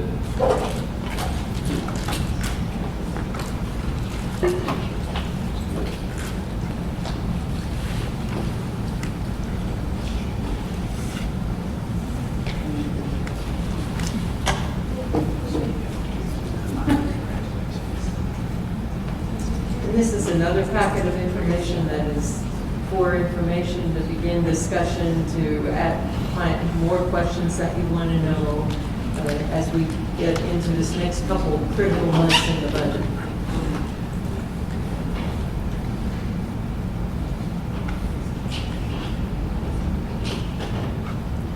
We need a picture of the prairie or something on it. Let's do that in New York City. Or is it New York? It's the bird. Cindy had pictures today of the fire near your house. No, I was watching the fire go over the ridge, and they had state patrol looking out at our house and sheriff. You could see all the fire trucks. She saw the plane going, dropping like that plane car. It's crazy. Okay, we'll like grab my hands. Joanne, are you making yogis? Making yogis? Those are my favorite snacks to steal from my toddler. Not just for toddlers. No, they're not. They're very good. I buy them for me, and then sometimes I share with them. Perfect. Great, okay. I'm going to just go through this executive summary and just kind of go through some of the discussions that we've had with Dr. Moon and myself and at the cabinet a little bit. This executive summary, the proposed 26-27 general fund budget has been developed with a primary objective of strengthening the financial stability of North Platte Public Schools while continuing to provide high-quality educational opportunities for our students. Although the district remains financially operational, our current cash position represents a potential financial risk. At the beginning of the fiscal year, the general fund will have an estimated, we believe, $1 million in available cash that we have been talking about for the last few board meetings, while average monthly operating expenditures have totaled on average of $4.3 million. This means that the district currently has less than 1 week of operational cash available at any given time. The proposed budget, therefore, prioritizes rebuilding general fund cash reserves over the next several budget cycles to improve the district's financial solvency and long-term sustainability. Our current financial risk would be state funding, the uncertainty of state funding at times, inflation, staffing shortages, declining in enrollment, special education costs, and then federal grant reductions as they occur. And I think as we talk about those risks, always remember that we've already lost from 80% reimbursement on that special education cost down to 65%. And so that's why it's in the financial risk column. North Platte Public Schools priorities would be to continue student achievement, teacher recruitment and retention, student safety, facilities maintenance, technology, career and technical education, and for extracurricular activities. Factors that would be affecting the present and future budgets, excuse me, would be salary increase, the assumptions of salary increases, staffing additions or reductions, capital purchases, building maintenance projects, fund balance target, levy target, and cash reserve level. Our current financial position would be operating expenses averaging more than $4 million each month, and then that takes us down to why cash reserves matter to the district. The healthy cash reserves allow North Platte Public Schools to meet payroll and vendor obligations without borrowing, manage fluctuations in property tax collections and state aid payments, respond to unexpected facility, transportation, or special education costs, protect educational programs during periods of declining enrollment or revenue uncertainty, preserve strong financial stewardship and public confidence. Building reserves is not an indication that funds are being withheld from students. Rather, adequate reserves ensure that the district can continue to provide uninterrupted educational services regardless of economic conditions. We believe our financial goal would be to recommend establishing a long-term financial objective of gradually increasing general fund cash reserves over multiple years. We have a reserve target. We know that our current cash reserve is projecting between that $500,000 and $1 million mark. Our target would be, in a couple phases, would be to have a 1-month operating reserve at the end of each fiscal year. That represents our average of expenditures, which is currently $4.3 million per month, and then to eventually get to a point where we are 2 months of operating reserve, which would be $8.6 million, as long as the averages of those expenditures stay the same. Our budget priorities for the 26-27 year would be to maintain high-quality instructional programs, recruit and retain outstanding employees through competitive compensation, continue investments in student safety and district facilities, exercise responsible spending in all operational areas, increase general fund cash reserves whenever possible, and improve the district's long-term financial position by minimizing impacts on taxpayers.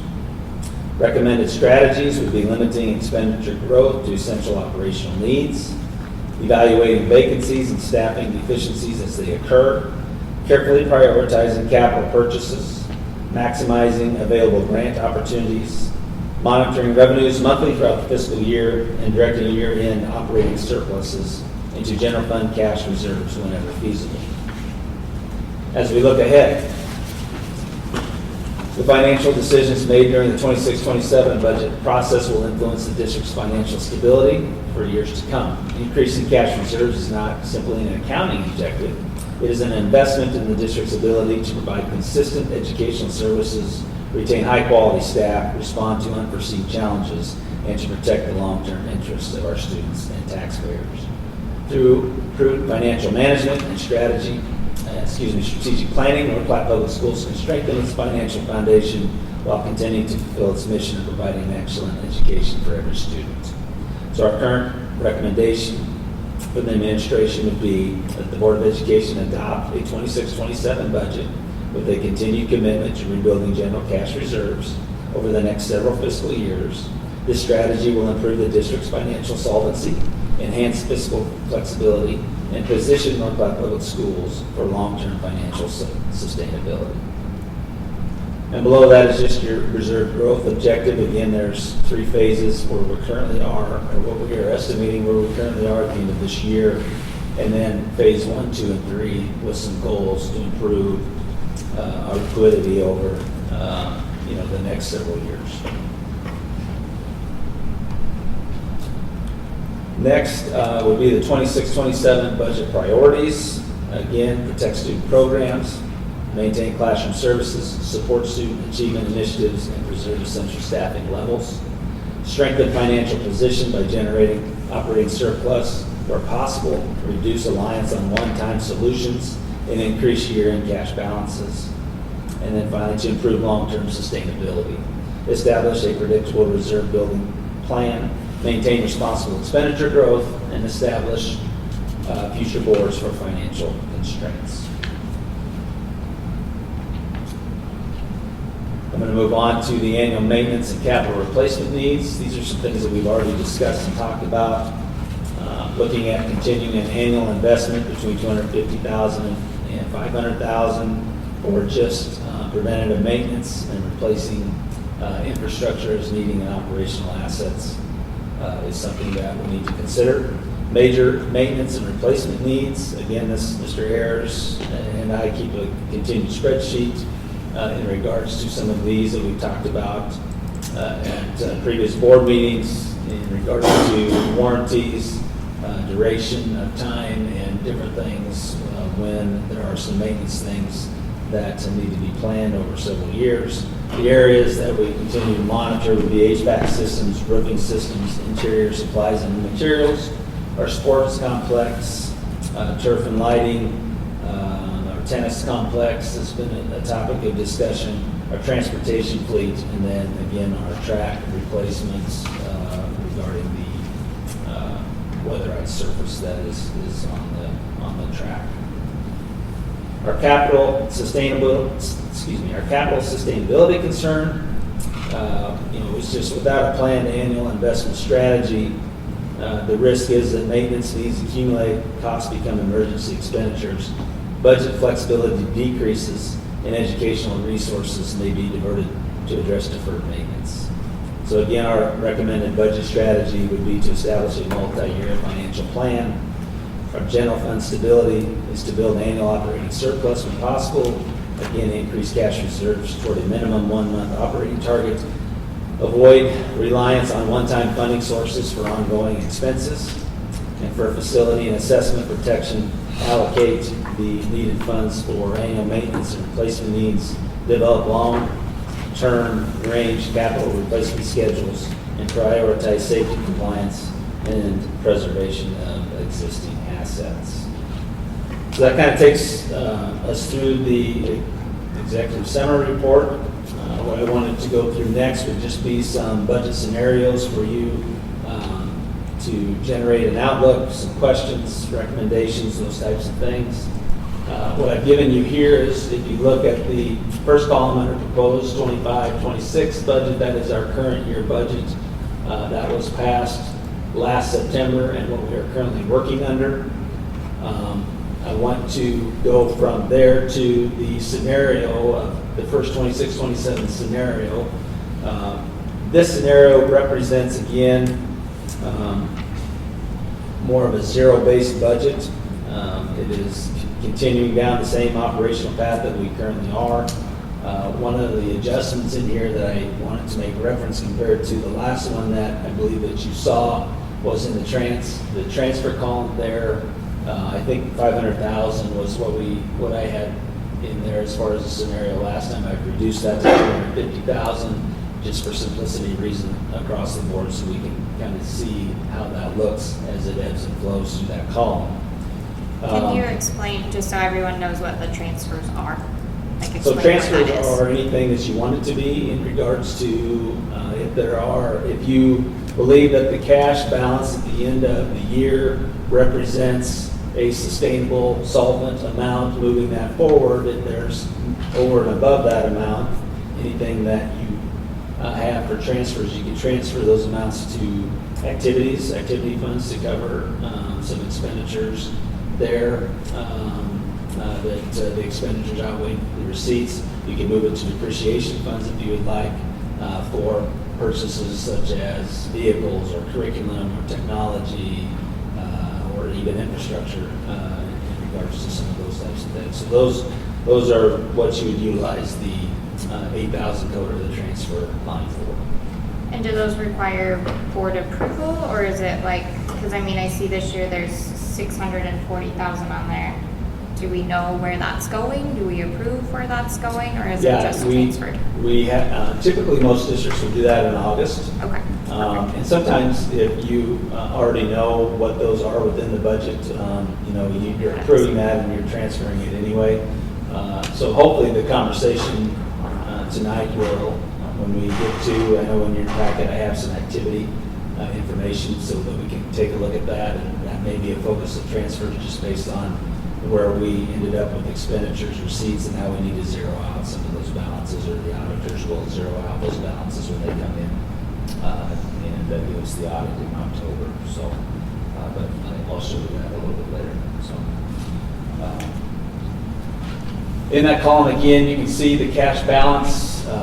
Depending on if there's any transfers or not, we're estimating $1 million or 1.1 million to begin the year. We hope that stays true. If there's some transfers, which I think that we would need to consider, that amount will probably be less than that moving forward.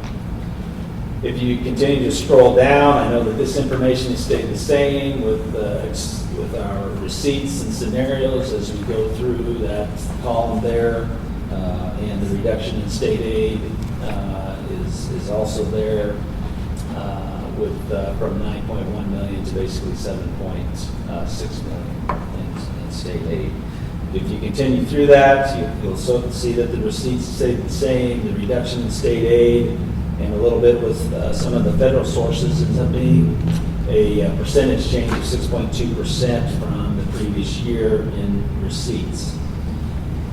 If you continue down through that column, you'll see where the general fund requirements are. Our total non-tax receipts would be, what our property tax request would be within that column, our local tax request, and then obviously there's a 1% county treasurer's fee that adds to that, and then you get down to the general fund tax request there. In the green is, again, the preliminary assessed values for North Platte Public School District. Those are the preliminary values that were given in June. I haven't seen any final allocated values yet, and those will come in August. You continue down the page. Again, there is a zero asking for special building fund. And so your levy within this area would be right around 93 cents. Qualified capital purpose undertaking would have a $100,000 ask again, and that would finish up with the current bond payment in for the 26-27 school year, which adds less than basically 0.28% or less than 25% of 1 cent of evaluation. And so your total levy would be 93.5 cents within that scenario. If we just stay on this page, the next column actually is adding $500,000 to the 4,000 code on the first page. $500,000 would represent carrying more cash reserve within your expenditures within that line item. And what does that do on this page? And I'll go through these scenarios because they are $500,000 increments. The first one would $500,000 increment. Everything stays the same. Your general fund levy would be at 94.7 cents. In this particular one, I did put a special building fund request of $100,000 in there. Again, it's roughly 0.0028 cents. And then kept the qualified capital purpose undertaking fund the same. And so your overall levy in that scenario would be 95.2 cents. And then you can continue to go over. The next one would be for 1 million. And if you would add 1 million into this scenario, you're looking at a general fund levy of 96 cents. If you didn't ask for anything in special building, your overall tax levy with qualified capital purpose undertaking would be 96.4 cents. Again, if you bump to 1.5 million, your general fund levy would be 97.5 cents. And then with qualified capital purpose undertaking funds, it would be 97.8 cents. Move to 2 million. 2 million, your general fund levy would be 98.9 cents. With qualified capital purpose undertaking ask would generate a total levy of 99.2 cents. The column where it's blue at the top, to the right, it's a scenario for 26-27. It's a $2.5 million increase for cash reserves into the general fund. This would, the estimate would be to cover 1 month expenditure to start the 27-28 year. What does that do? The $2.5 million increase with our reserves, our general fund would actually be $1. And then if you didn't have any special building fund ask, qualified capital purpose undertaking ask remains at $100,000. Your overall levy or your total levy with that scenario would be $1, just over $1.64 cents as we look at that. Now, what I do want to go over is if that were the case and we were at 1 month's worth of expenditures to start the year, if you will go back up, Sheila, to the top of this, and we're going to look at the very right-hand column. And on the scenario for 27-28 there, what I have done in blue is added just increases to what would be an estimated salary and benefit increase to the district. It's roughly $1.2 million within that scenario. Within this scenario would also be able to keep 1.5 additional growth for cash reserves within the expenditure line items. You could potentially have a higher transfer amount of $500,000 in there. And then as you can see that the total expenditures would only generate from the 26-27 year of 2.5 million keeping in, it would generate just 0.74% increase within that scenario. So what it really does, if you look at the receipts, if you could scroll up just a little bit, or scroll down, sorry.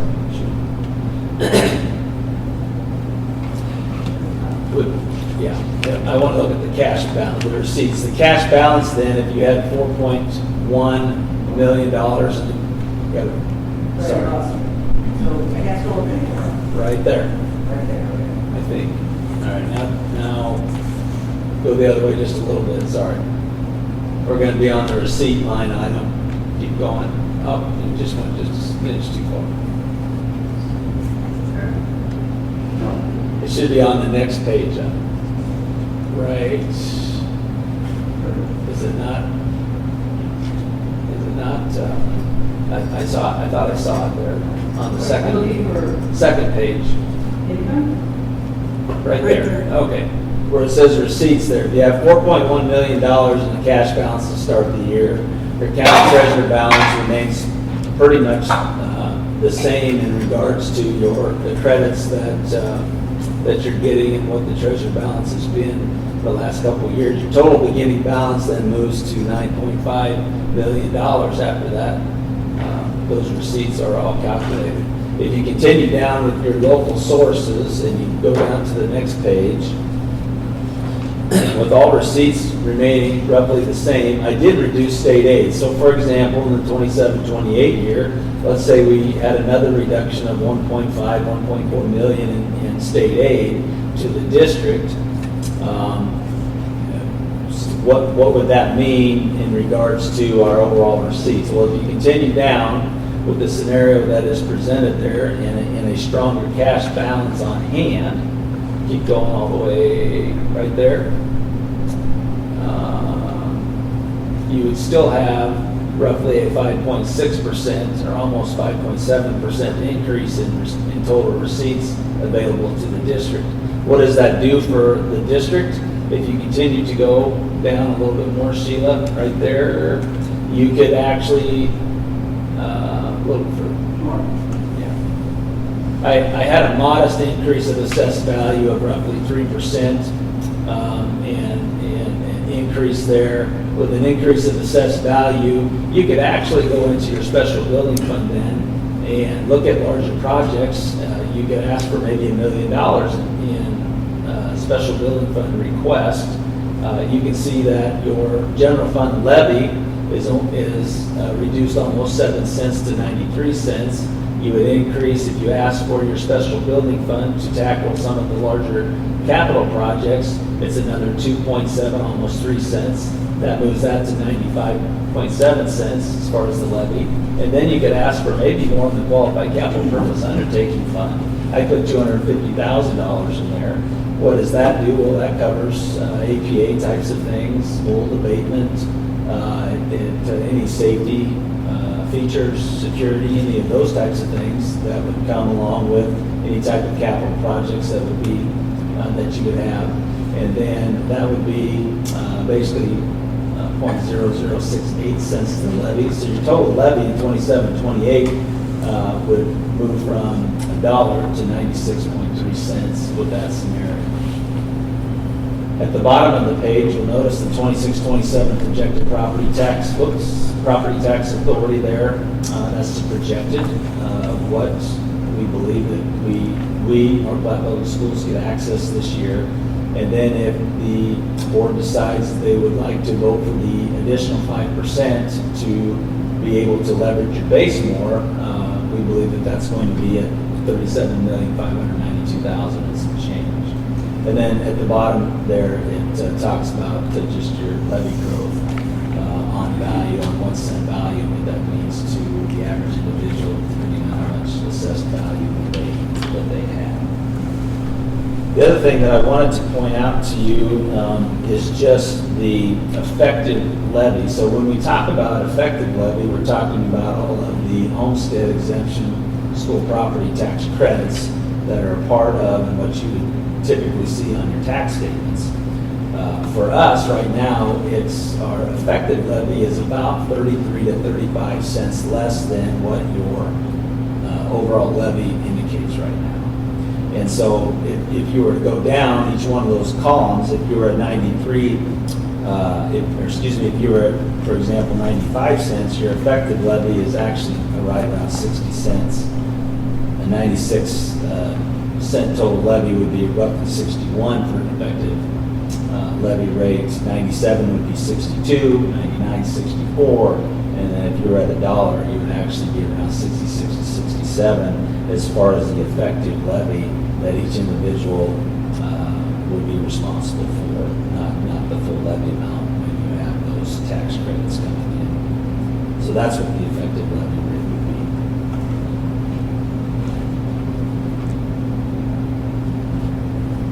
Too much, too little, keep going. I think, kind of put that scenario sheet back up there.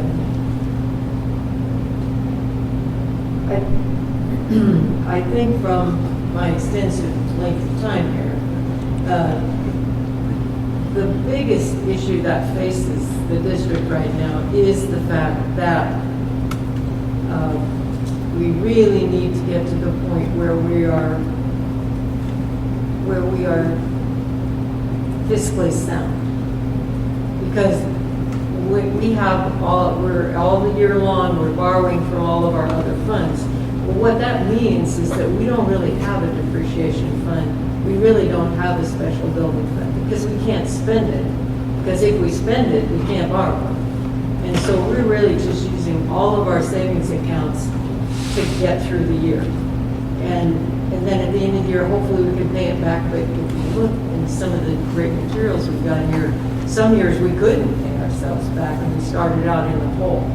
And so whether it takes a little bit of time or a lot of time, I think for the future of the district, we've got to begin to get fiscally sound because there is nothing over here in reserve, really.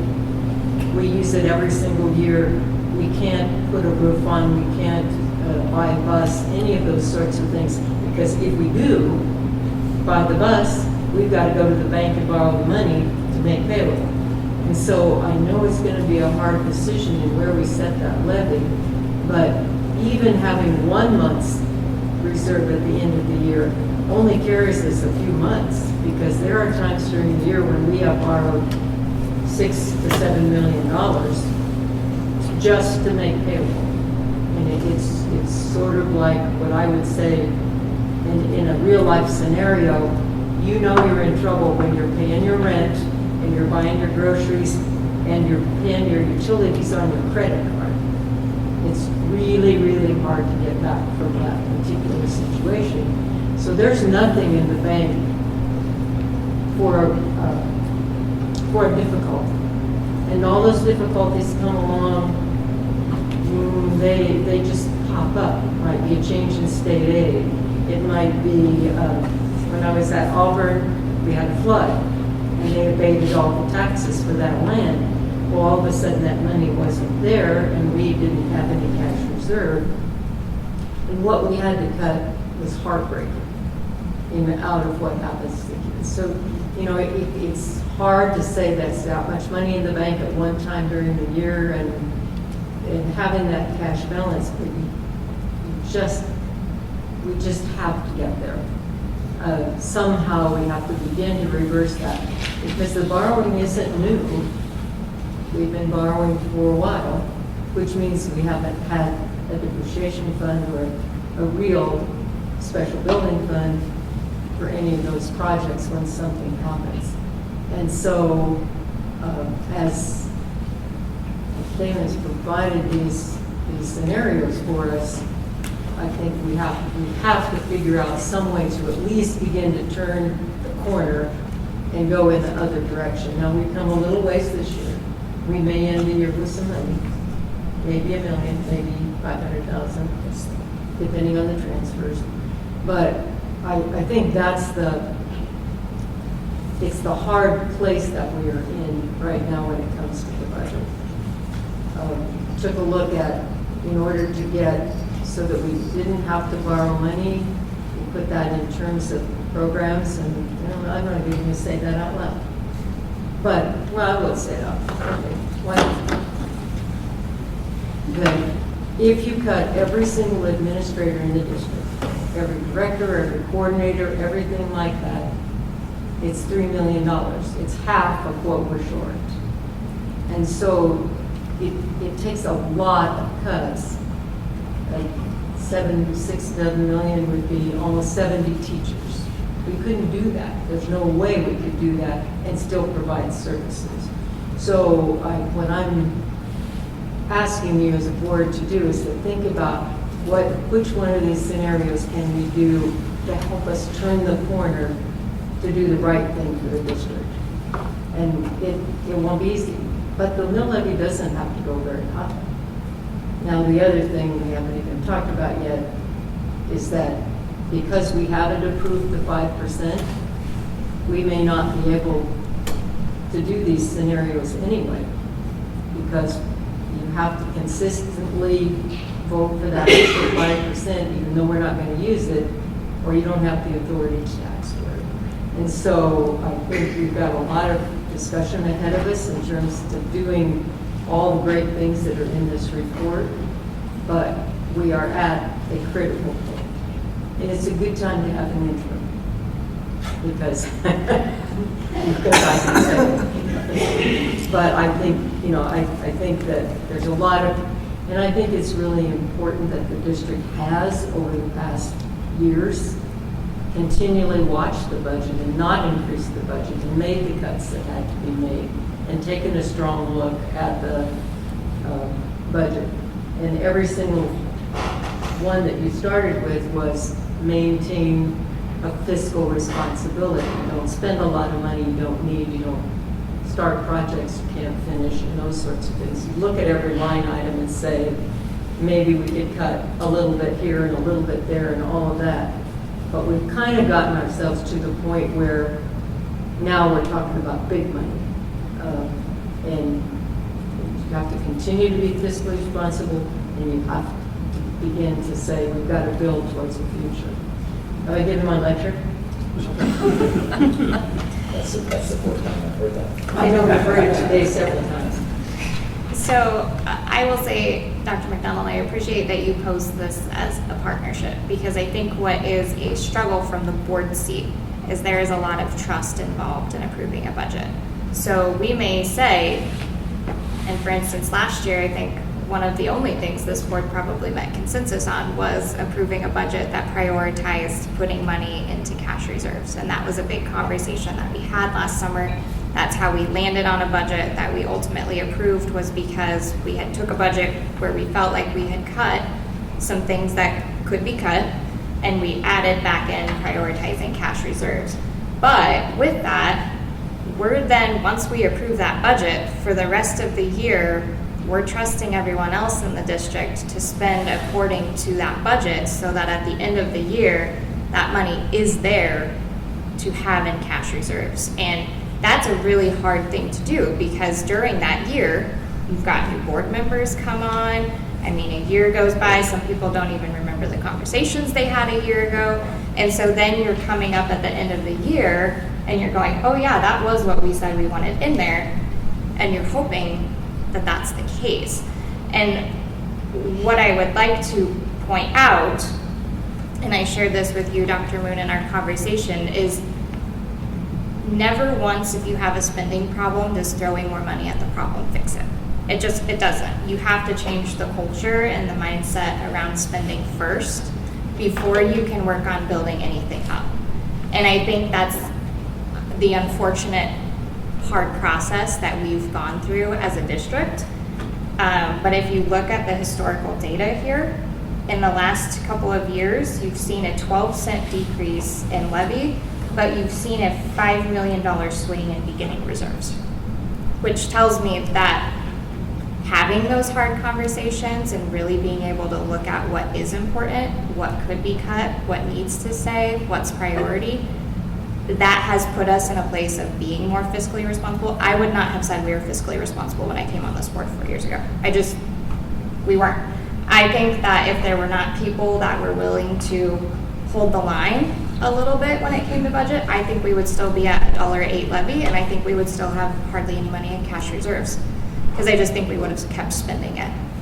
So I want to acknowledge that work that's been done, because I know that that has been uncomfortable, and I know that that has been hard, and I know that that has come with hurt feelings, and I acknowledge that. But I also think that to ever long-term fix the problem, that had to happen first. So I say that acknowledging that I think everyone on this board, I'm not going to speak for anyone, but based on our past conversations, I think that cash reserves are a priority to this board. I think we do want to make sure that we're fiscally solvent and responsible moving forward. But I also want to acknowledge, let's say that you go with one of these higher budgets for next year and you approve a large amount putting in cash reserves. Well, then you've already set the bar for the following year.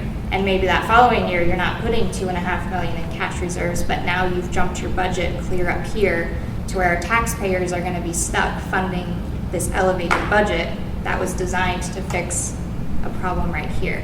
And so there's a lot of long-term trust and conversations that have to happen in this of, hey, maybe we're doing that for this year to build up cash reserves, but that shouldn't come with the insinuation that that budget's going to stay at that amount forever also. So I think we all have to be willing to be very honest in those conversations and do our best to remove the emotions from them. Like we're looking at numbers right now. And I think if we can do that, I think we can make smart decisions.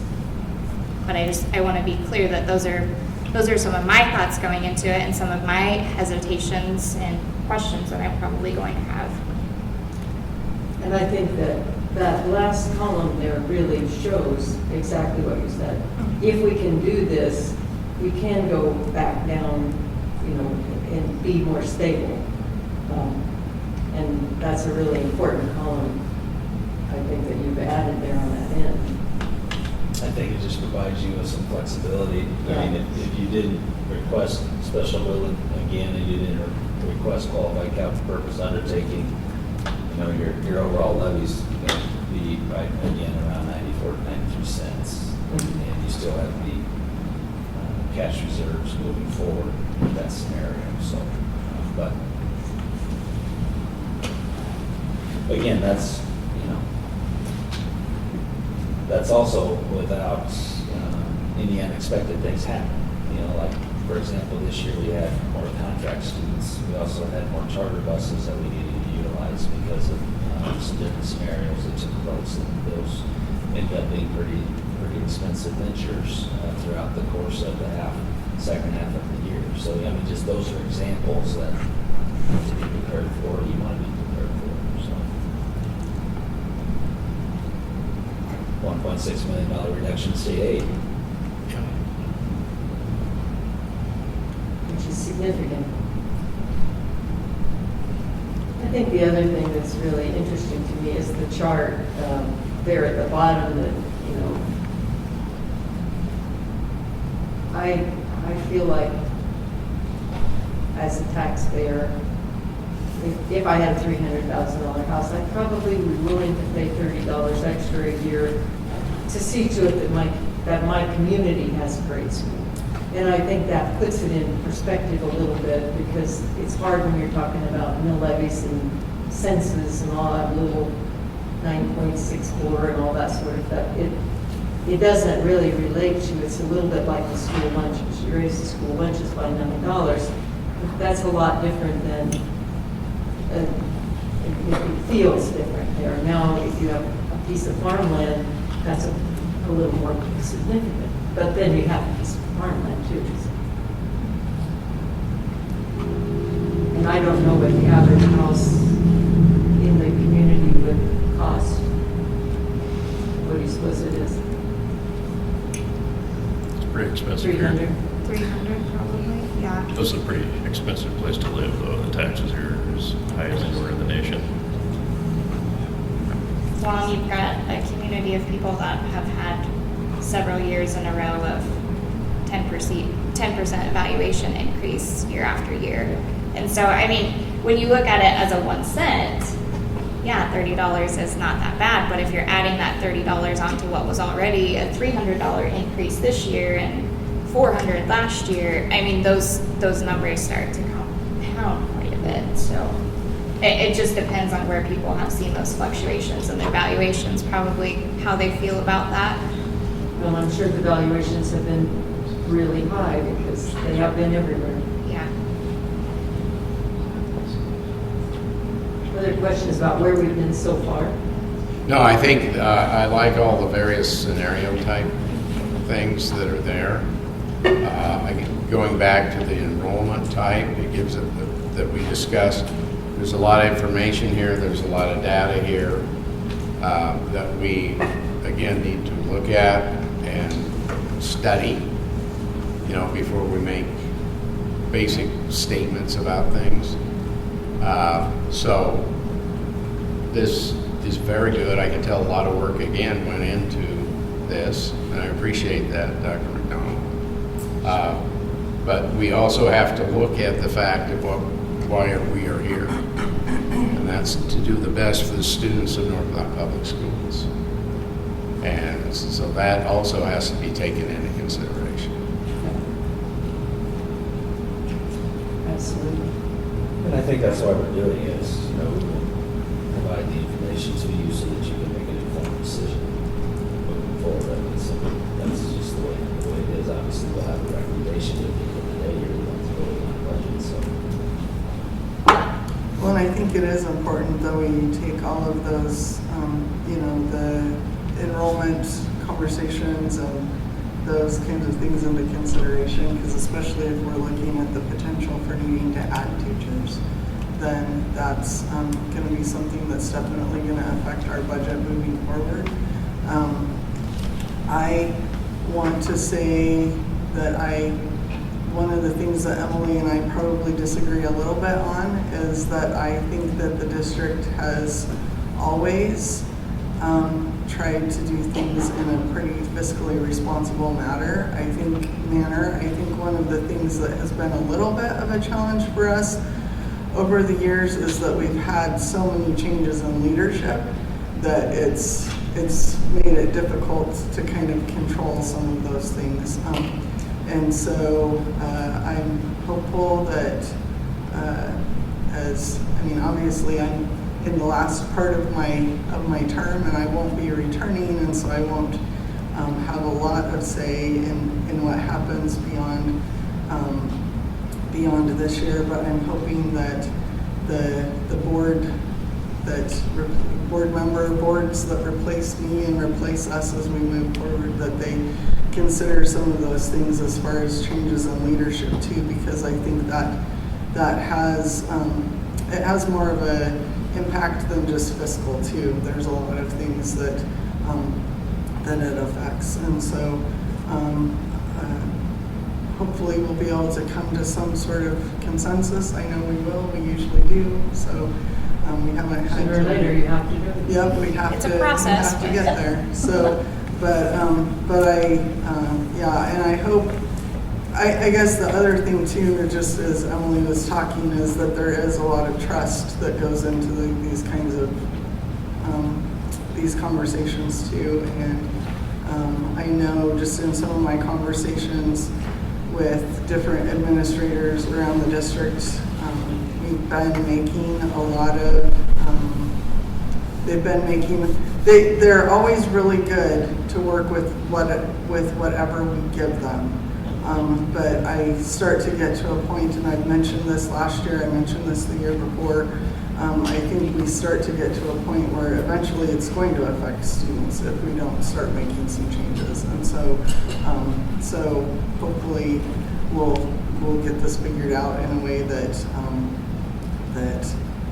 not everybody's going to be happy, but hopefully we'll be able to get it to a point where we'll be able to serve students in the best way possible without having to affect them negatively or too much.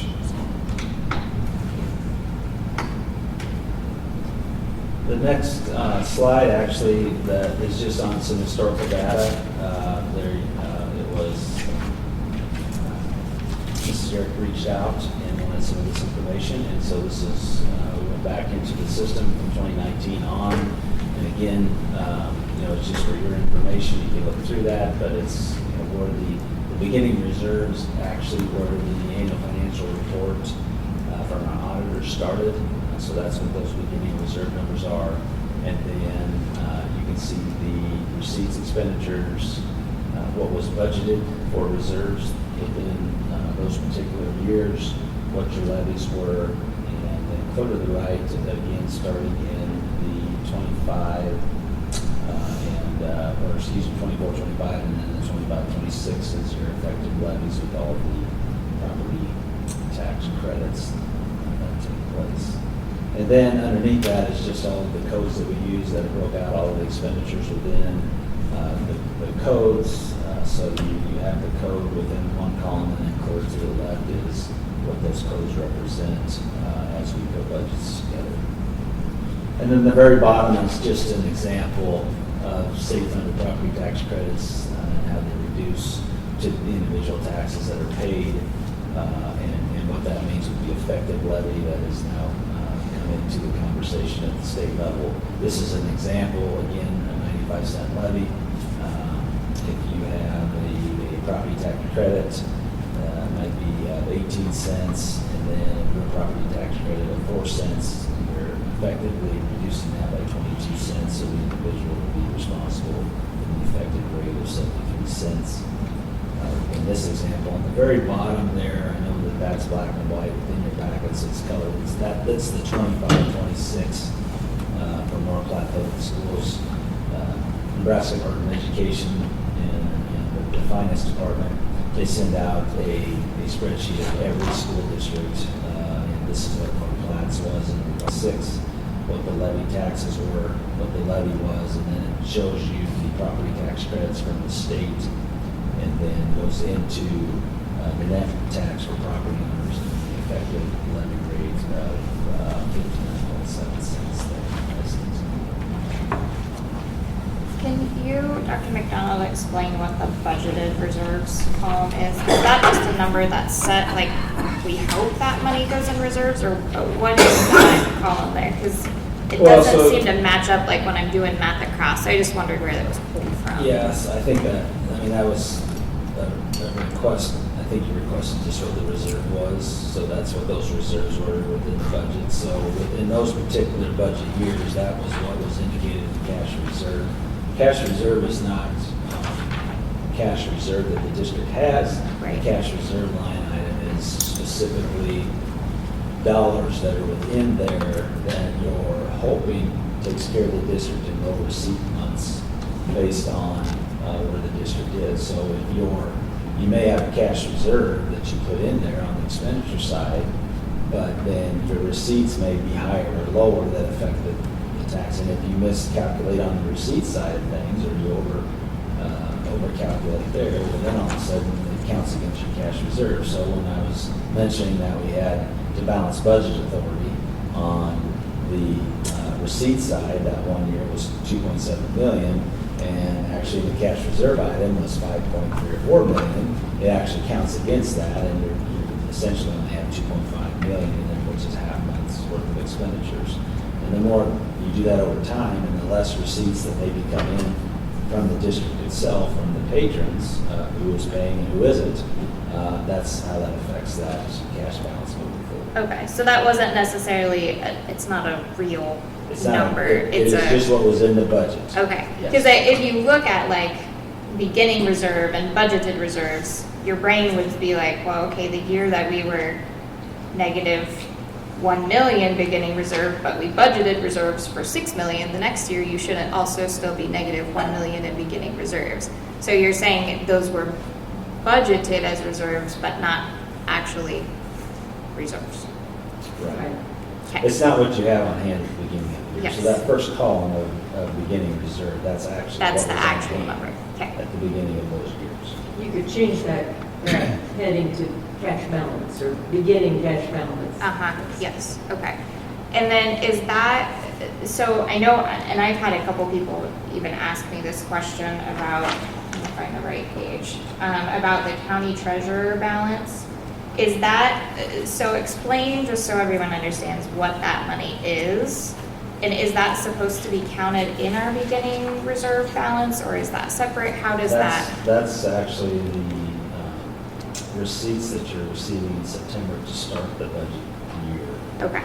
So each year you have a county treasurer balance that you're receiving. Well, if you, again, in the last column, if we went to 27, 28, the more you have there, plus your county balance, now all of a sudden you don't have to ask for as much taxes, or it gives you the flexibility to do something else within those other accounts at that particular point in time. The thing that's happened is we used to get a county treasurer balance of $9 million and some change. Well, because of the property taxes, we get more of those receipts in May, like we've seen, and then our county treasurer balance has almost been cut in half to start the September year. So what we're relying on is May, really heavy in regards to receipts, and essentially you would like to still be able to carry that $9 to $10 million forward. Right. But that's just not where we're at. And I think that It's because the county taxes is due on August 1st. And so depending on your county and how they operate, or how quickly people pay, in order for the budgets to work at the state level, since our budgets are in September, they had to account for that somehow, because in some districts, they'd already received their money in August, or lots of it. In some districts, they didn't get it until maybe the end of September, depending on how people have paid and how quickly the county could manage that. And so that's always a number that we had to work into that budget to sort of figure out how to get them into place. And that budgeted cash reserve, it is a number to balance the budget. It isn't really money. It isn't really a cash reserve. Right. And it's a mystery, And the more. even except people. Well, but the more that you can put into that line item, like if everything else stays true and you can put more in that line item, for example, you would assume at the end of the year, you're going to be able to carry more cash forward. And so now you're building on your true cash reserves moving forward. Now, there may be some things happen within that year that, you either had to amend your budget or you had to, spend within those dollars and it wasn't as much, but. So the decrease, because I'm sure if you look, like it is confusing when you look through that column, because you're like, wow, there's a sharp decrease right there in budgeted reserves. But that was really to be able to capture that budget authority elsewhere in the budget, really is why that was done. It wasn't that we spent $2.5 million out of reserves and changed it. It was so that we could budget that elsewhere. Okay. I just wanted to make sure I understood how those two columns interacted, because the numbers are really confusing when you look across. So thank you for that explanation. The other things that I have within your packet, I don't believe that they're up there, but again, the appreciation account that we talked about previously, I included that again. So over to the right is just some capital projects to continue to keep at the forefront in regards to, as they depreciate, and what the replacement cost would be for those. I've also included the activity account in there. We had at the last board meeting talked that we were in a meeting in regards to the activity account. What I want you to see within your packet is the yellow that's outlined there. Those represent what would be zeroed out when the auditors get here. When they zero out those accounts, they zero those out into the activity tickets. And so that's where the account would continue to grow if that were the case. So in essence, it's roughly about a $390,000 transfer from the general into activities to get those to zero out, and then to also balance the activities to start over or have a fresh start in regards to the activity account itself. So I guess at the end of the day, we would need to come back in August and ask for those transfers from the board to be able to transfer from general to the activities to help those accounts and those funds. And at the very end of that, what I wanted to show you was there's the fundraising accounts that were in there. So if they have a fundraising accounts, those are what they or the kids have generated through their fundraisers for them to be able to spend and utilize within their programs. I just put a total at the very end. And then the elementary activity accounts are in there as well for things that they have generated within their accounts to be utilized within their buildings. I put those totals down there so that you can see that those are all positive, and that's what's continuing to help our activity balances remain solid. But if they were to come in and utilize all of their fundraising dollars, we would be initially down another $380,000 difference within the activity fund itself. So we have several accounts that are currently helping us to stay solvent when we are running those throughout the course of the year. And within those accounts, especially at the high school level right now, we just started revenue, ticket sales, and those types of things are not outweighing the expenditure side of things in those activities. activities. And so I think that Mr. Stansky and Mr. Drake have a very good understanding. They have some great ideas moving forward and how to address some of those things to help them become more solvent on a yearly basis. So we're not seeing additional transfers or larger transfers for that matter to try to support that. Yeah, 'cause didn't that number used to be closer to like 200,000 that we transferred? Well, so a for couple those? years ago, it was over 300,000. Last year was about 220,000. But within those given years, we had 1.5 million, and then that actually was reduced to whatever it was, 1.1. We got it to 1.3 or 1.4, and then it went to a million, and then we got to 1.2. So it's continued to come down a little bit year after year there up to this point. So. I think though that this transfer to an activity fund is typical, because really what it is, this is the cost of our activities, less, not including any fundraising that are there, because it's referees, it's equipment, it's everything that it takes to do this. And most districts just have a simple line item that says transfer to the activity fund, and that is the activity fund budget. And it's almost like a line item expenditure, because it's going to happen every year. There's no way, there's not very many districts that I can think of that actually make enough money. Maybe Central, maybe Omaha Public or someplace like that might have enough, or Millie South, they might have enough. But more, because football is not going to raise enough money to cover swimming. And swimming is not going to make enough money to be self-sustaining, because you just don't have that kind of ticket sales. And so I think this is not unusual. That number doesn't surprise me.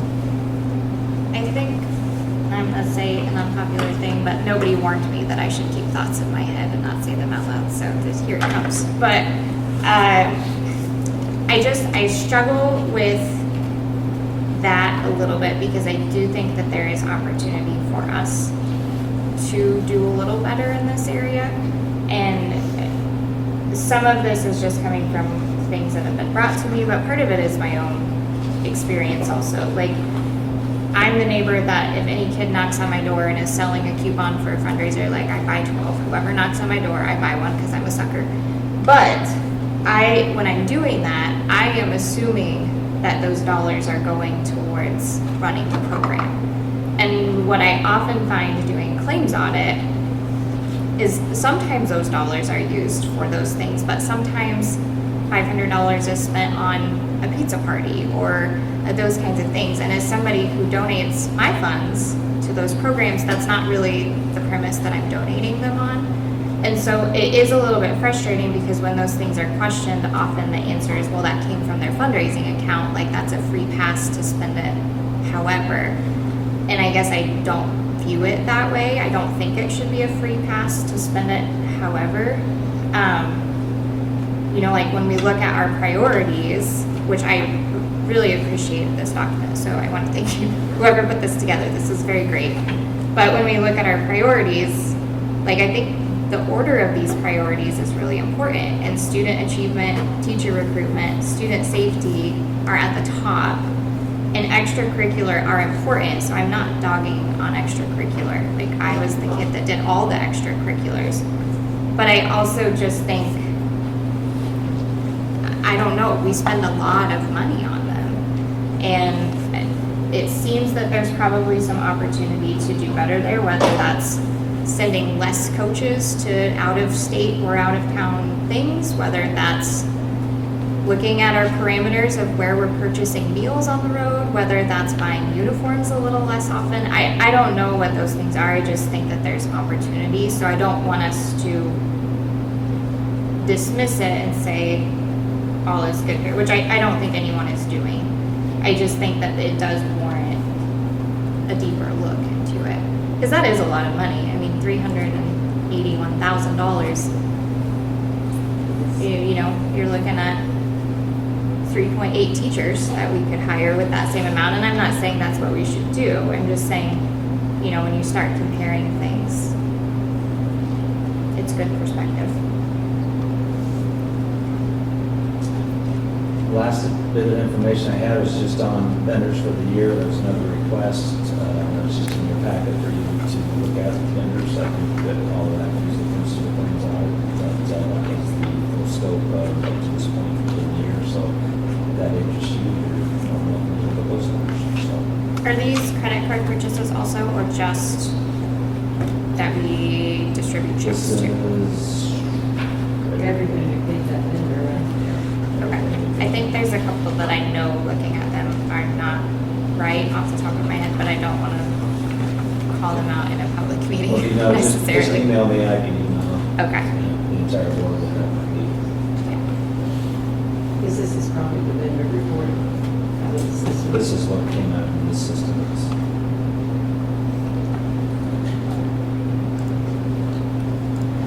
And last but not least, there's a nutritional, I wanted to provide, there was, we've been talking about school nutrition and that account, and the information that you have in front of you is what was given to by the Food Nutrition Access Program Manager of the state, which is Eric, and it looks like anywhere between $41,000 and $46,000 we could potentially fund the lunch and breakfast program. We decided to do that. That would be the additional expenses in the district.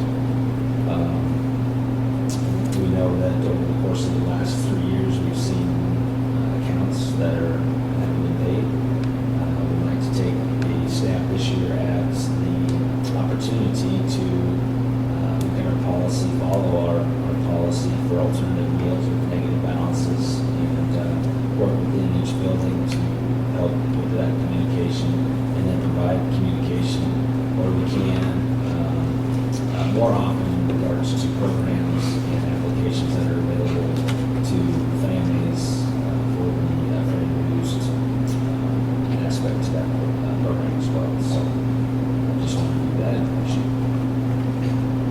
So the CEP figures, is that based off of free and reduced forms, or is it based off of SNAP information? I've seen conflicting data. That's a great question. Okay. I was just curious, if we were to go this route, if the goal of getting more free and reduced forms actually changes anything on here, or if not, that would be a good thing maybe to verify just as we look at this moving forward. Because I think, we're looking at a lot of big numbers, but you're looking at a range of 41,000 to 45,000 to provide free lunch for everyone in the district.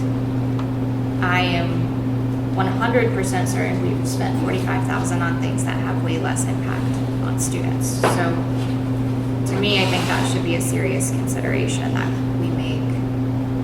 And we've definitely, I don't know about the rest of you guys, but I've heard from the public, people care very much about this particular issue, and a news article will get 200 and some comments on it, all people thinking we should get free lunch. So I'm normally not a free lunch gal, honestly. That kind of goes against most of my fiscal beliefs, but I also see it, to me, the numbers kind of make sense, so. Could we do that, or do we have to wait to the end of the 2-year? No, I think we can do that. I just think if we're going to, then it would be we would have it within the next budget. Right. To be able to do that, I would have to talk to Eric and start that for this year if we can. So, And I think that, the number of free and reduced applications would still be important, because it would further reduce that cost. Yes, and it helps us on state aid. And So- it helps us think. Yeah, absolutely. Okay. So that goal still remains the same. Other questions, other comments, Just, I we'd like guess, to know before we get ready to. my question with the budget discussion would be, are we going to be able to get to a place where we can approve something without having an extra meeting, or is it looking like we might need to have an extra meeting? Usually, do you have a special building meeting once we have the levy or not? I mean, once we have the valuation, sorry. Yeah, typically, I mean, it would be nice to at least sit down once we have the true valuation, true growth, what that looks like. And then, what the allowable tax asking could be within that allowable growth. It would be nice to sit down. I mean, Will we have that before the committee of the whole in August? This committee in August is what day right now? We'll have it on the 20th is when those assessed valuations should begin. We should still have a committee of the whole after. Yes, it's the After we have the 27th, the way the dates 27th. fall. So we'll have that information, and we could, if it's okay, we could just tie it into that committee of the whole. It would be nice to know maybe what thoughts were, so that, I mean, in general, we can have those numbers, and we punch that assessed value in, and if it's more than expected, and it allows you some flexibility, you want to do something else, you have that opportunity to do that. I don't anticipate it's going to be less than what the preliminary numbers are. I just don't know what the allowable growth is going to be, so I do not have essentially what that tax asking, the max tax asking could be at that particular point in time. And remind me again when this is all due to the state. When is it due by? Yeah, when do we have to have September everything? 30th, I believe, is when you have, but you have to have all of your notices to the paper and your hearings. And so typically, most schools usually have it at their September regular meeting. But you can have a special meeting after that if you need it. But you just have to make sure that you have the right notices published. So we're hopeful that we'll have something by the 14th of September, which would be our regular meeting in September. You would have a proposal, you would have your hearings, and then if there was something that would come about within those hearings that you wanted to discuss further, or whatever it might be, we could have another special meeting after that, and just have to make sure that that gets into the state before the 30th. So it has to be an approved budget by the 30th. Right.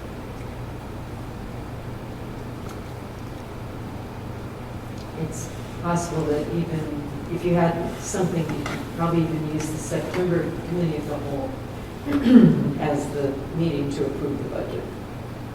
If we needed, if we weren't ready to approve it at the first meeting.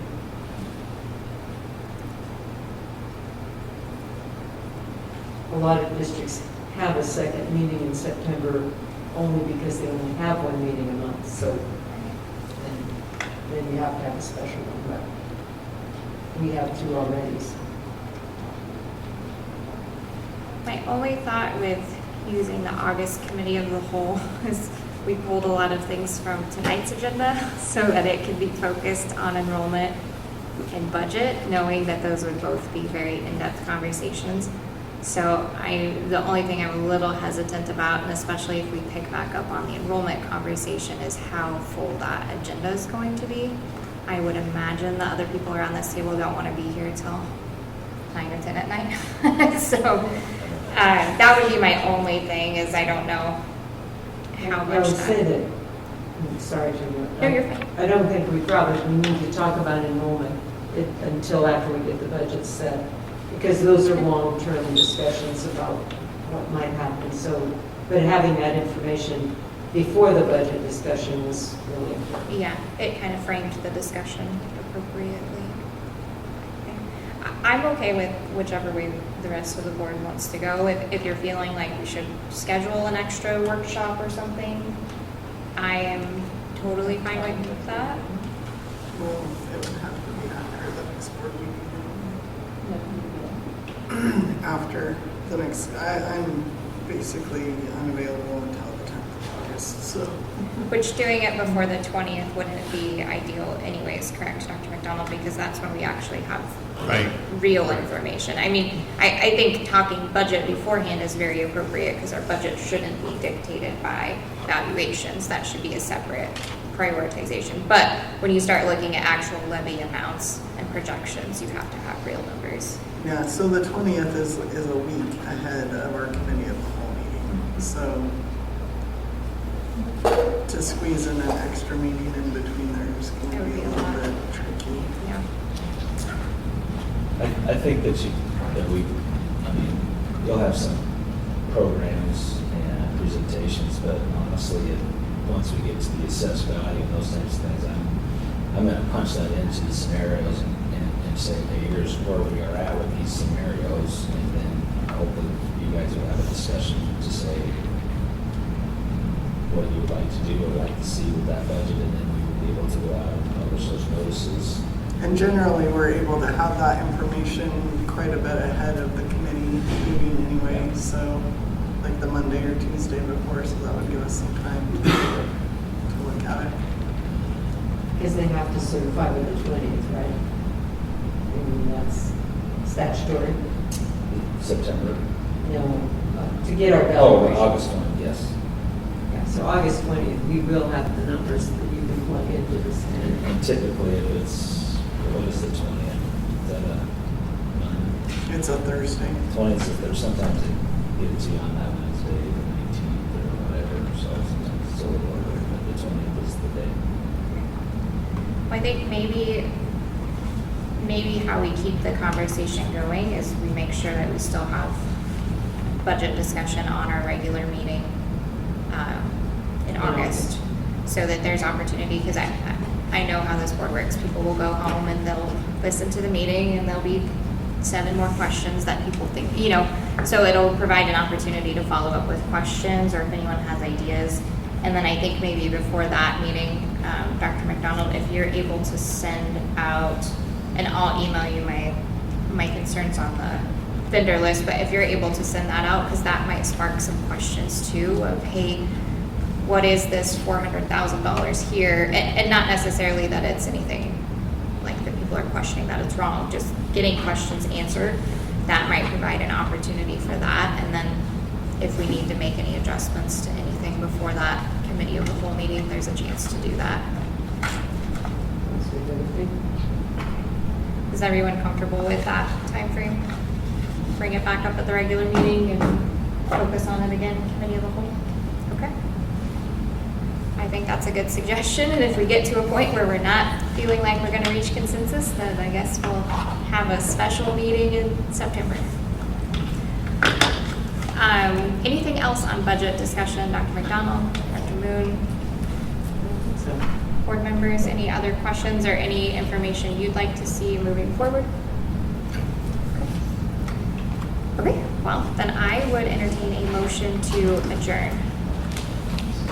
So moved. Second. Thank you. Roll call, Sheila. Mitch Wagner. Aye.